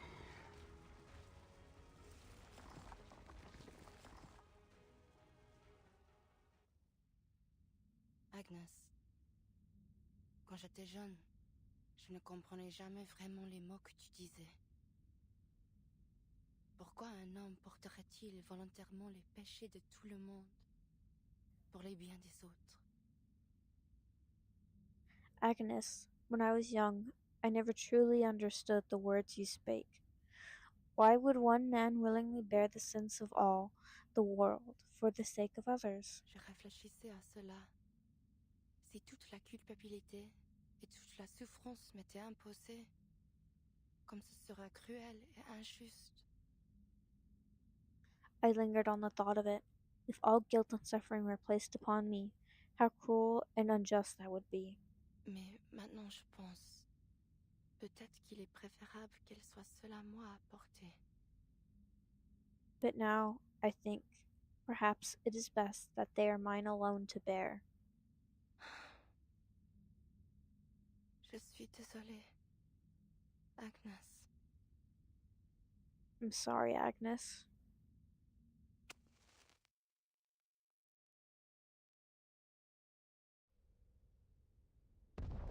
Attention all Foundation operators. The Manus Fortress at Hill 299 has been destroyed.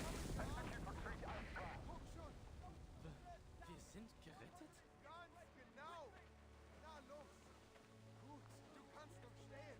Lass uns diese verdammten Schuttergräben hinter uns lassen. Wer bist du? Ich verstehe nicht, was du sagst.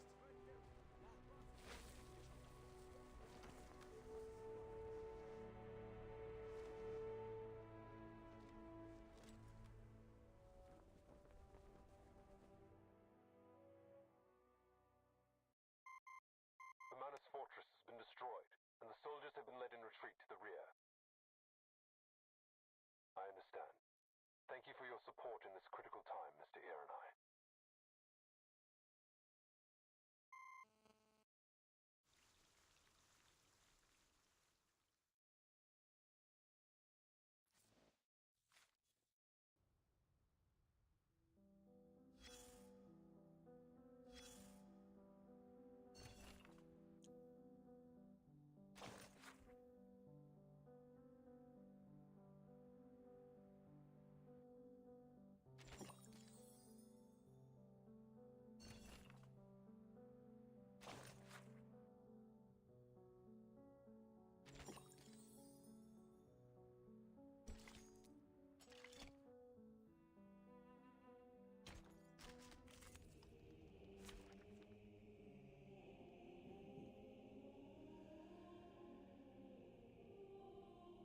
We're going back into the war.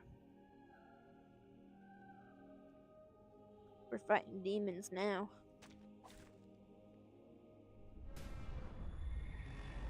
I'll stop being so violent. Oh my goodness. I just ruined my full monologue. Whatever.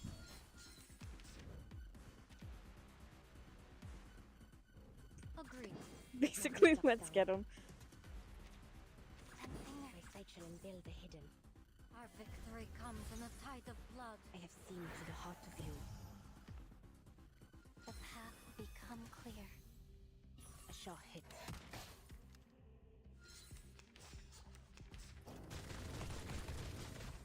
Now is the time for repentance. The enemies of peace shall be stamped out.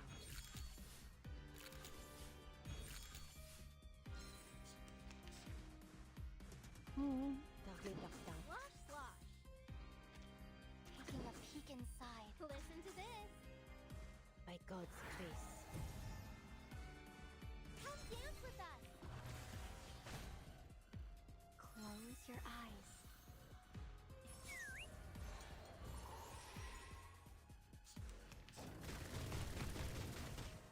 Now is the time for repentance. A sure hit. Don't waste your time.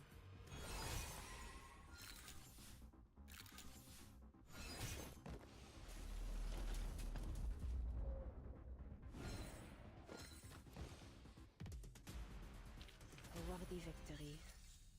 But the fight is far from over.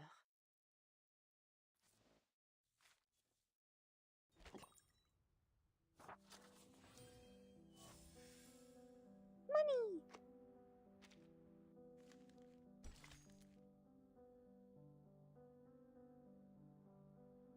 The Pardon. Coffee, pastries, family, memories of simpler times, and an ominous chain.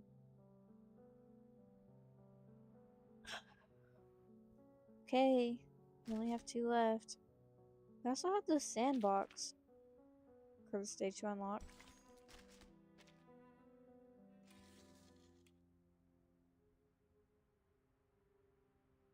I've just not been doing the sandbox at all, actually. Actually, I don't care. I'm not gonna do the sandbox. I'll do the sandbox after. If I feel like it.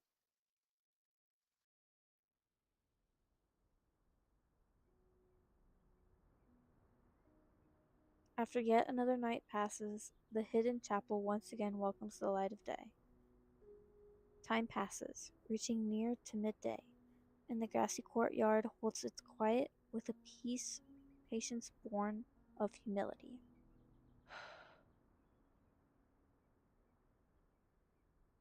The awaited figure finally appears at the forest's edge. She spent the night tending to her wounds. My Marie, thou hast returned. She holds back the urge to embrace her family. Her arms are filled with the silver tray of coffee and pastries. Coffee? Oui, just to thy liking. No milk, no sugar. There are also vanilla macarons and Mont Blanc besides. The bright colors of the pastries feel all the more surreal for the darkness she has gone through. Sentinel takes the warm coffee from her aunt's hands and takes a small sip in disbelief. Of course, it's far from the quality of a Parisian cafe, but at this moment, it is more than enough. Where did you get these desserts? The woman clasps her hands together, wearing a faint, bittersweet smile. Yo, who is here, mon petit chou? Sentinel takes notice of the tall figure stepping into view, a face she has not seen for a long time. Marianne. Father, what brought you here? A pardon hath been issued by the President. Thou art free. I just realized I've been goofy this whole time. I didn't mean to be goofy. I'm normal. As for Ladislas, he is gravely ill. His stubbornness was ever bound to lead to trouble.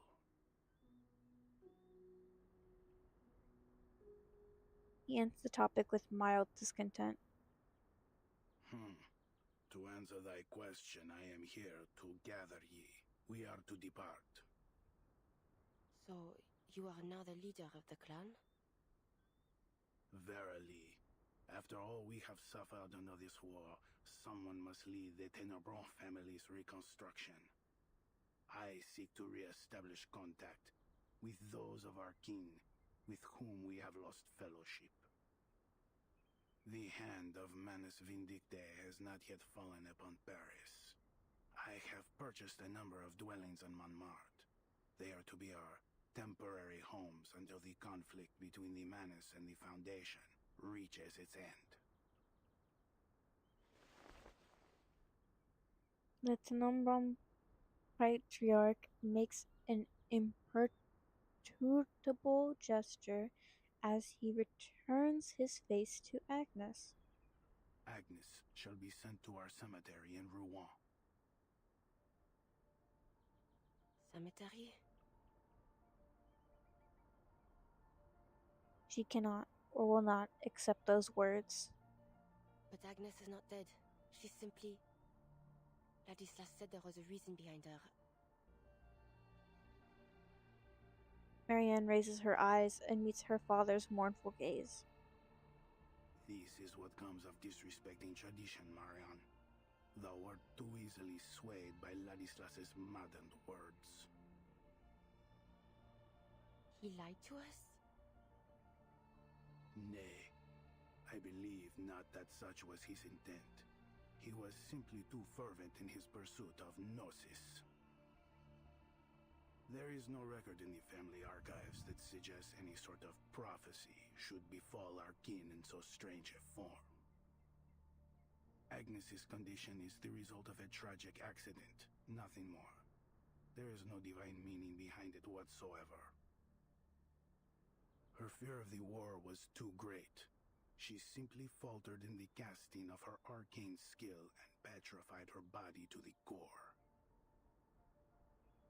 That is all. I know well that Agnes meant a great deal to both Ladislas and thee, but she was only an ordinary child. She was not an angel descended from heaven. Though it doth bring sorrow for me to say, we must all come to accept that no miracle shall ever come to Agnes. She will forever remain a statue. He reaches out to take his daughter's shoulder, already bearing too many burdens. Their conversation falls away into a pensive silence before the statue of Agnes. He is the first to leave, attending to more pressing matters. Several moving trucks are already parked outside the church. Trembling chains pierce the air. Marianne, thou hast returned. How? He staggers forward, as if pushed by some invisible force, drawing closer to Sentinel. In his palm lies a chain that glints coldly in the sunlight. Merde. I thought father was only... Have you truly fallen ill? That I have. But what of thee, Marianne? Art thou not in a condition far graver than my own? Or art thou simply too blind to see it? He babbles on. With every word, his madness grows. There seems to be no trace of his old humility left. Thy soul is stained with the wickedness of sin. Thou art as miserable as I. Oh, Lord, I can smell the stench of hell upon thee. Thou hast passed through the gates of hell and returned. Marianne, how wretched. You are ill, Ladislas. Gravely so. Take a moment's rest in the quiet of a sanatorium upon reaching Paris, won't you? It ought to do you good. Ladislas squints like a child sharing a secret. Perhaps I shall. But thou wilt not return with us, wilt thou? I am yet undecided. Perhaps I will. Nay. Nay. Thou must not. Thou must never return. Why? I see that which others cannot, and I see it in thee. Thou art not who thou once wast. Inside thee, there is a demon.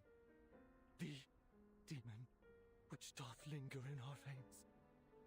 It hath opened its eyes, its wretched eyes.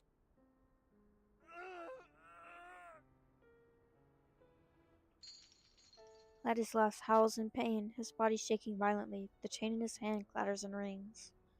Thou cannot return, cannot turn back, for there is no path left for thee. But I desire not more than to aid thee, my dear cousin. Yea, I shall help us all, but most especially thee, to atone for my transgressions. The shaking stops, and all at once he bows with a gesture of utter submission, presenting the chain before her. Ladislas. These shackles are a soul-binding chain, a cage, yea, but I beg thee accept them. And I shall devote my life to prayer over thee, both night and day, that thy soul shall not be shaded in eternal darkness. Oh my god! May thy blood be washed clean one day. May it nourish the soil when thou art laid to rest. May thy journey to hell yet be graced by God's mercy. Another not so light burden to serve as a constant reminder of the limits of evil. And if I refuse these shackles? It mattereth not. I shall pray for thee still, as I have ever done. A sudden impulse moves her to look at the statue of Agnes. At last, she takes the chain. The metal hangs in her hand. Its weight feels far greater than its size would merit. Dis à mon père que je ne reviendrai pas. Tell my father that I will not return. Tant que le véritable conflit ne sera pas terminé. Until the true conflict is brought to an end.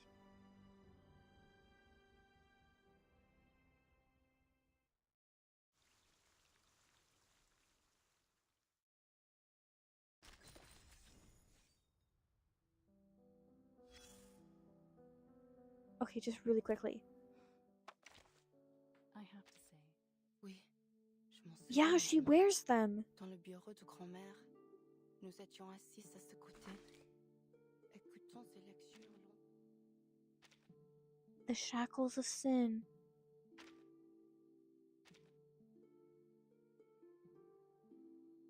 Oh my god. That is actually such a cool detail. I love that so much. And there's, oh my god.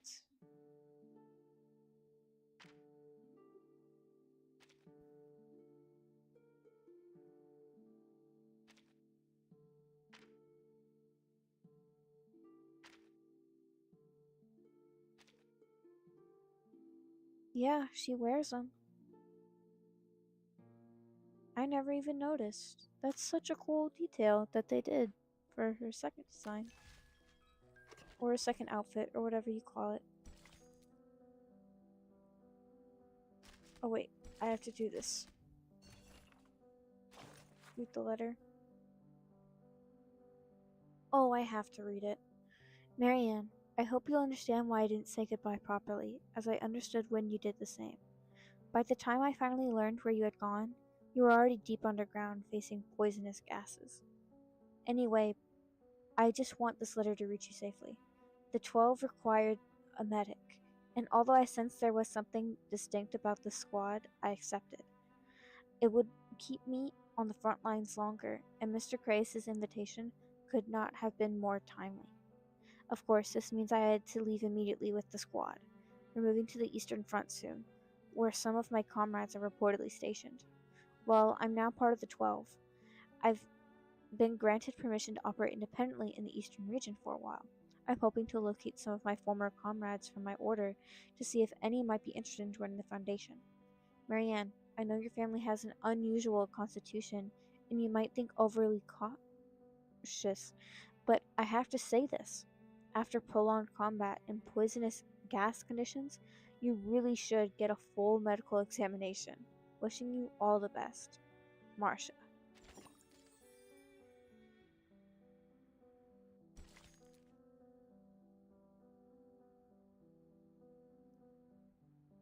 I'm pretty sure this is the last one. A tiny fraction of those names. The Hill.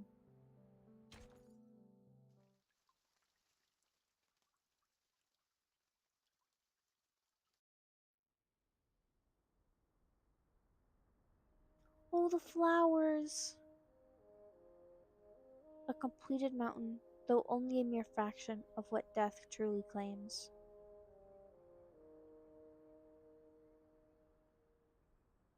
Oh.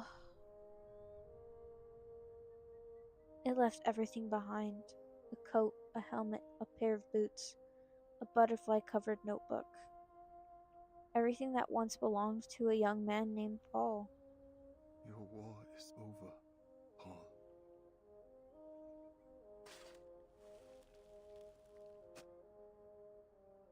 His belongings are fittingly buried at the last grave, beside the major who died atop the hill. A clatter of hoofs approaches from the road. Andreas? The name is whispered softly, as if not to disturb those resting here.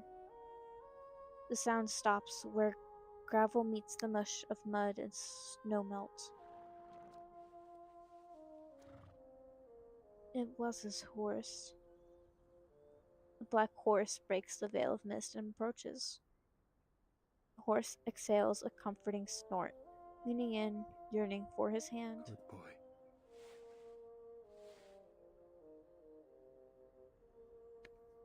You have been gone for a long time. Off to dangerous places again to search for your lost friends?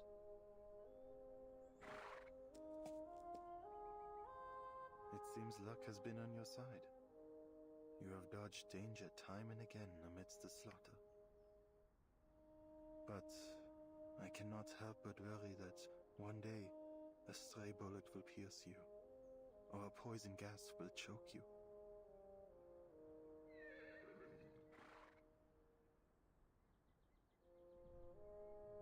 The horse lowers its head. Harshness is not my intention, Andreas, but I am grateful that you have returned to my side, hale and whole. They look eastward, toward the rising sun, where ominous clouds gather. Es ist Zeit. The next destination is a distant one. Your help will be appreciated.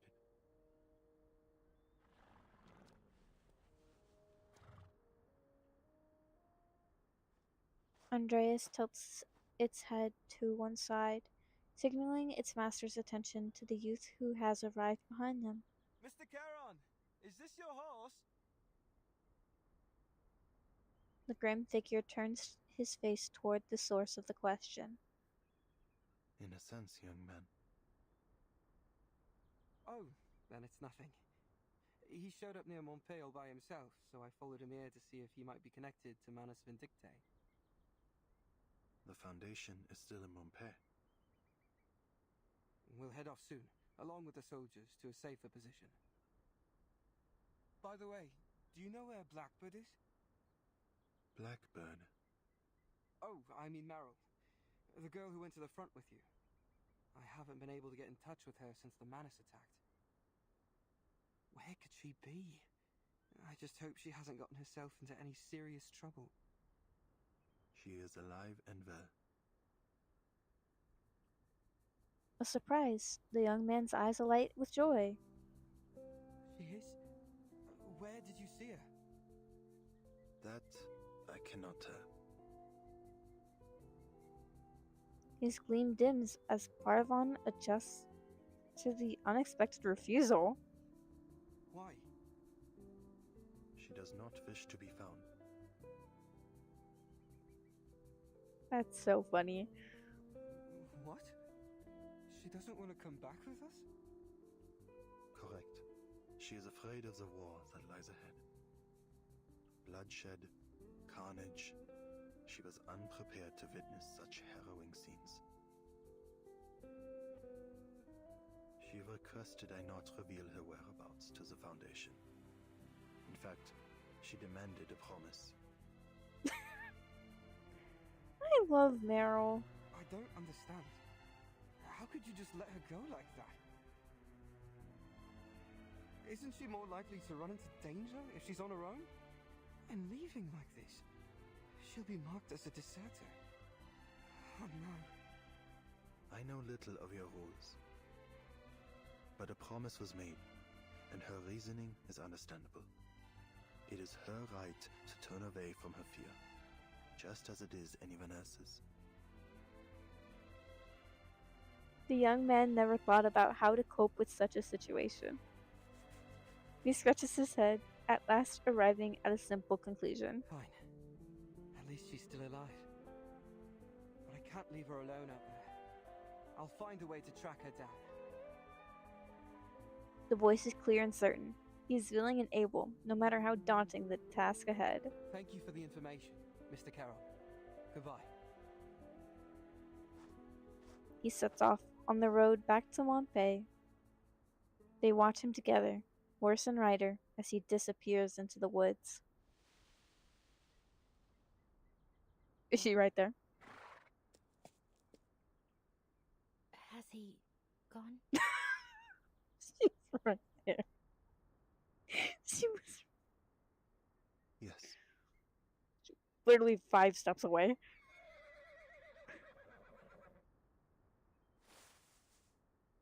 The girl leaps out from the grass. Why did you tell him that I'm still alive? You did not request that it be kept a secret.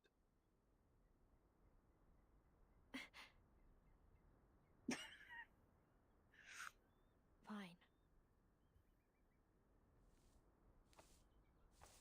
He nods his assent and begins to shuffle away. Andreas snorts as it circles between them.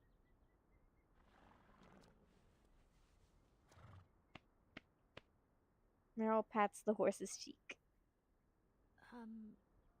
Charon. Huh? Actually, I wasn't serious, you know, when I said I wanted to become a gravekeeper here. The dead need no company, and every tombstone will one day fall to decay. In the end, time will pull us all into the sea of oblivion. Nothing in this world is immortal. The young girl scratches at the fabric covering her face. The tension of being a deserter seems to make her skin itch. Right. Well, anyway, the gravekeeper joke was a bad one, I admit it. But what I'm trying to say is, I'm not sure where to go next. I mean, who else can I depend on besides the Foundation? I definitely don't want to get caught by Manus Vindictae, that's for sure. Trust me, you don't want to know what they were doing in Antarctica. Oh, not the Antarctica in this era. The one from before. Anyway, my point is, I can't deal with them on my own. But I can still do something. Like, dealing with troublemaking critters. So, if you need that kind of help, maybe we can travel together. I trust you. My path will have little safety. That's alright. I'll just run off when danger comes. In that case, follow me. We will take a detour to avoid entering territories under the Foundation's surveillance. He retrieves familiar chocolates from his coat. They are unmelted and cool to the touch, despite having been kept so close to his body. If you're hungry, these can be returned to you. Andreas will carry you, should you go tired. The soldier who has at last escaped war nods with joy. Got it!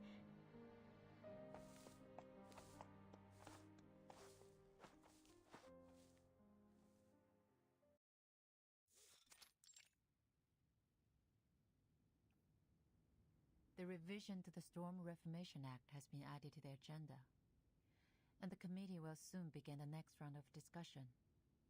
You'll need to attend the meetings as well. Whoa, I didn't expect to see you here. Hey, Madam Z. Recent events have given the Hawks a stronger voice, and they are in favor of expanding the authority and budget of Team Timekeeper. Okay, awesome. Actually, I would love more budget. Stay ready, Burton. Understood.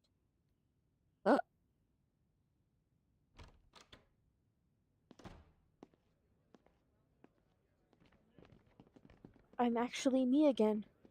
Oh my goodness! Foundation staff and committee members hurry through the hallway. Just as they exit Mrs. Z's office, they're met with a familiar voice. Timekeeper. Creyus. Were you waiting for me? No, just a happy coincidence. I'm glad to know that you remember me. You're kind of unforgettable at this point. Of course. Your decisiveness saved the lives of many soldiers on the battlefield. I also heard that the Doves agreed to further implement your frontline contingency plan after the Monpei crisis was resolved. Huh. I'm surprised to see you're interested in politics. I'm not interested, just informed.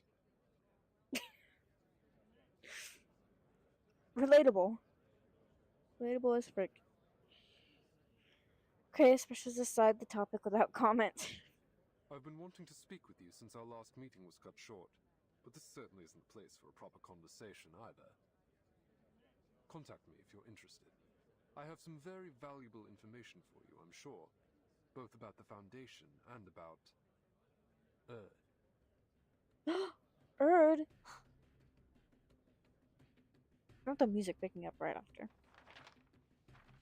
Seeing the expected reaction, he smiles and hands over an envelope. I look forward to hearing from you. I'm sure we will make excellent collaborators. Excuse me, Timekeeper. Senado! Senado rushes over, looking at the red-haired man with a mix of suspicion and confusion. Oh, Mr. Creyus, do you have an urgent matter you'd like to discuss with the Timekeeper? I can arrange a meeting for you if necessary. No need for that. I was just saying hello. Until next time. Timekeeper. Miss Senetta. He gives a nod, slight but confident, then takes his leave. Timekeeper, is there something wrong? It's nothing. You seem a little anxious, Annetto. What's the matter? Senado takes out her communicator. Timekeeper, you need to look at this. It's an important message.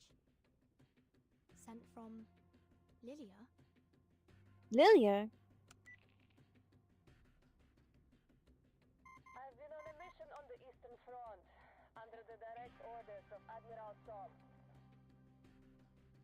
Guess what I found, Capitan? An Xeno outpost without... From the looks of it, I think it's the rebels. I can tell in more detail. Call me back as soon as you can. The message ends in a burst of static. I tried to contact Miss Lilia after receiving the message, but I couldn't get through. Shit. She mentioned Xeno rebels. This is worrying. Yeah. Could it be Igor? Lilia might be in trouble.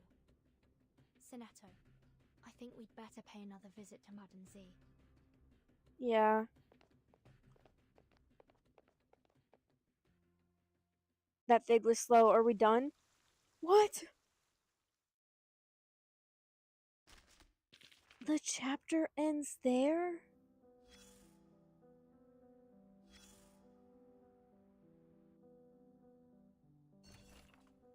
Check intelligence.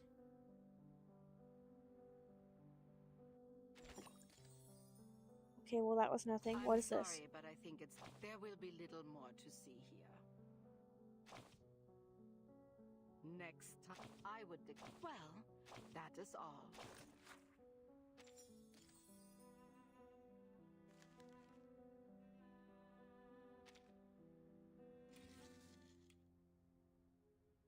Okay.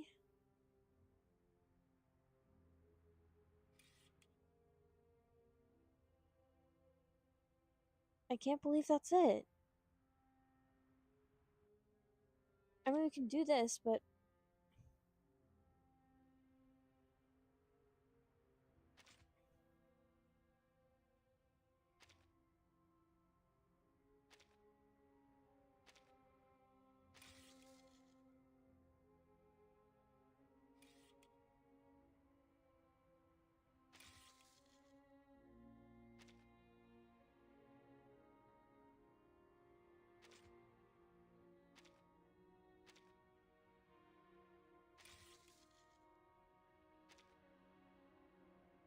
I'm confused. What was I meant to do for this?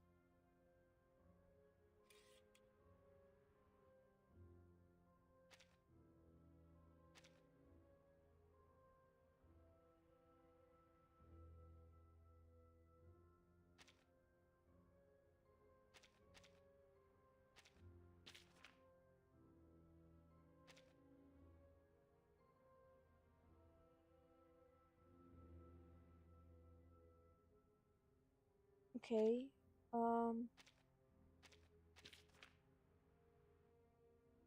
Is that all I gotta do?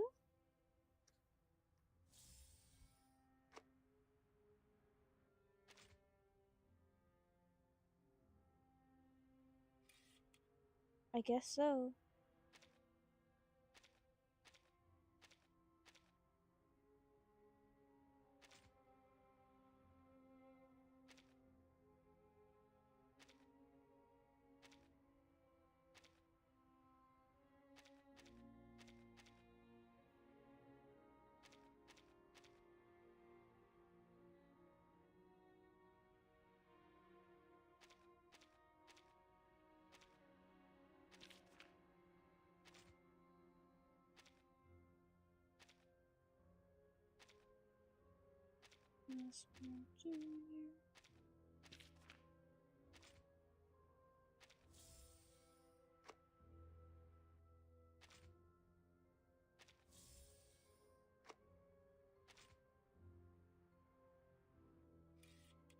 I'm not gonna lie, I really don't care. Jay, Matilda, or Pioneer? I have all of them.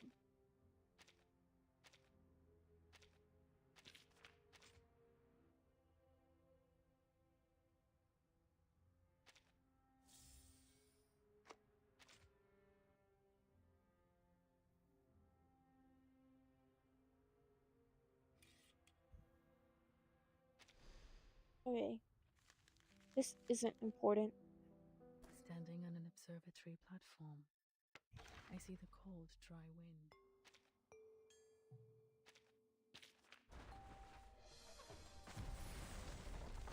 Oh.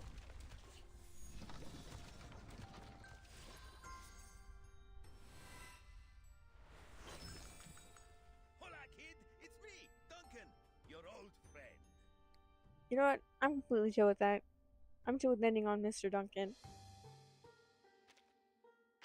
Unless I can buy anything else. No, and that's embarrassing. Okay.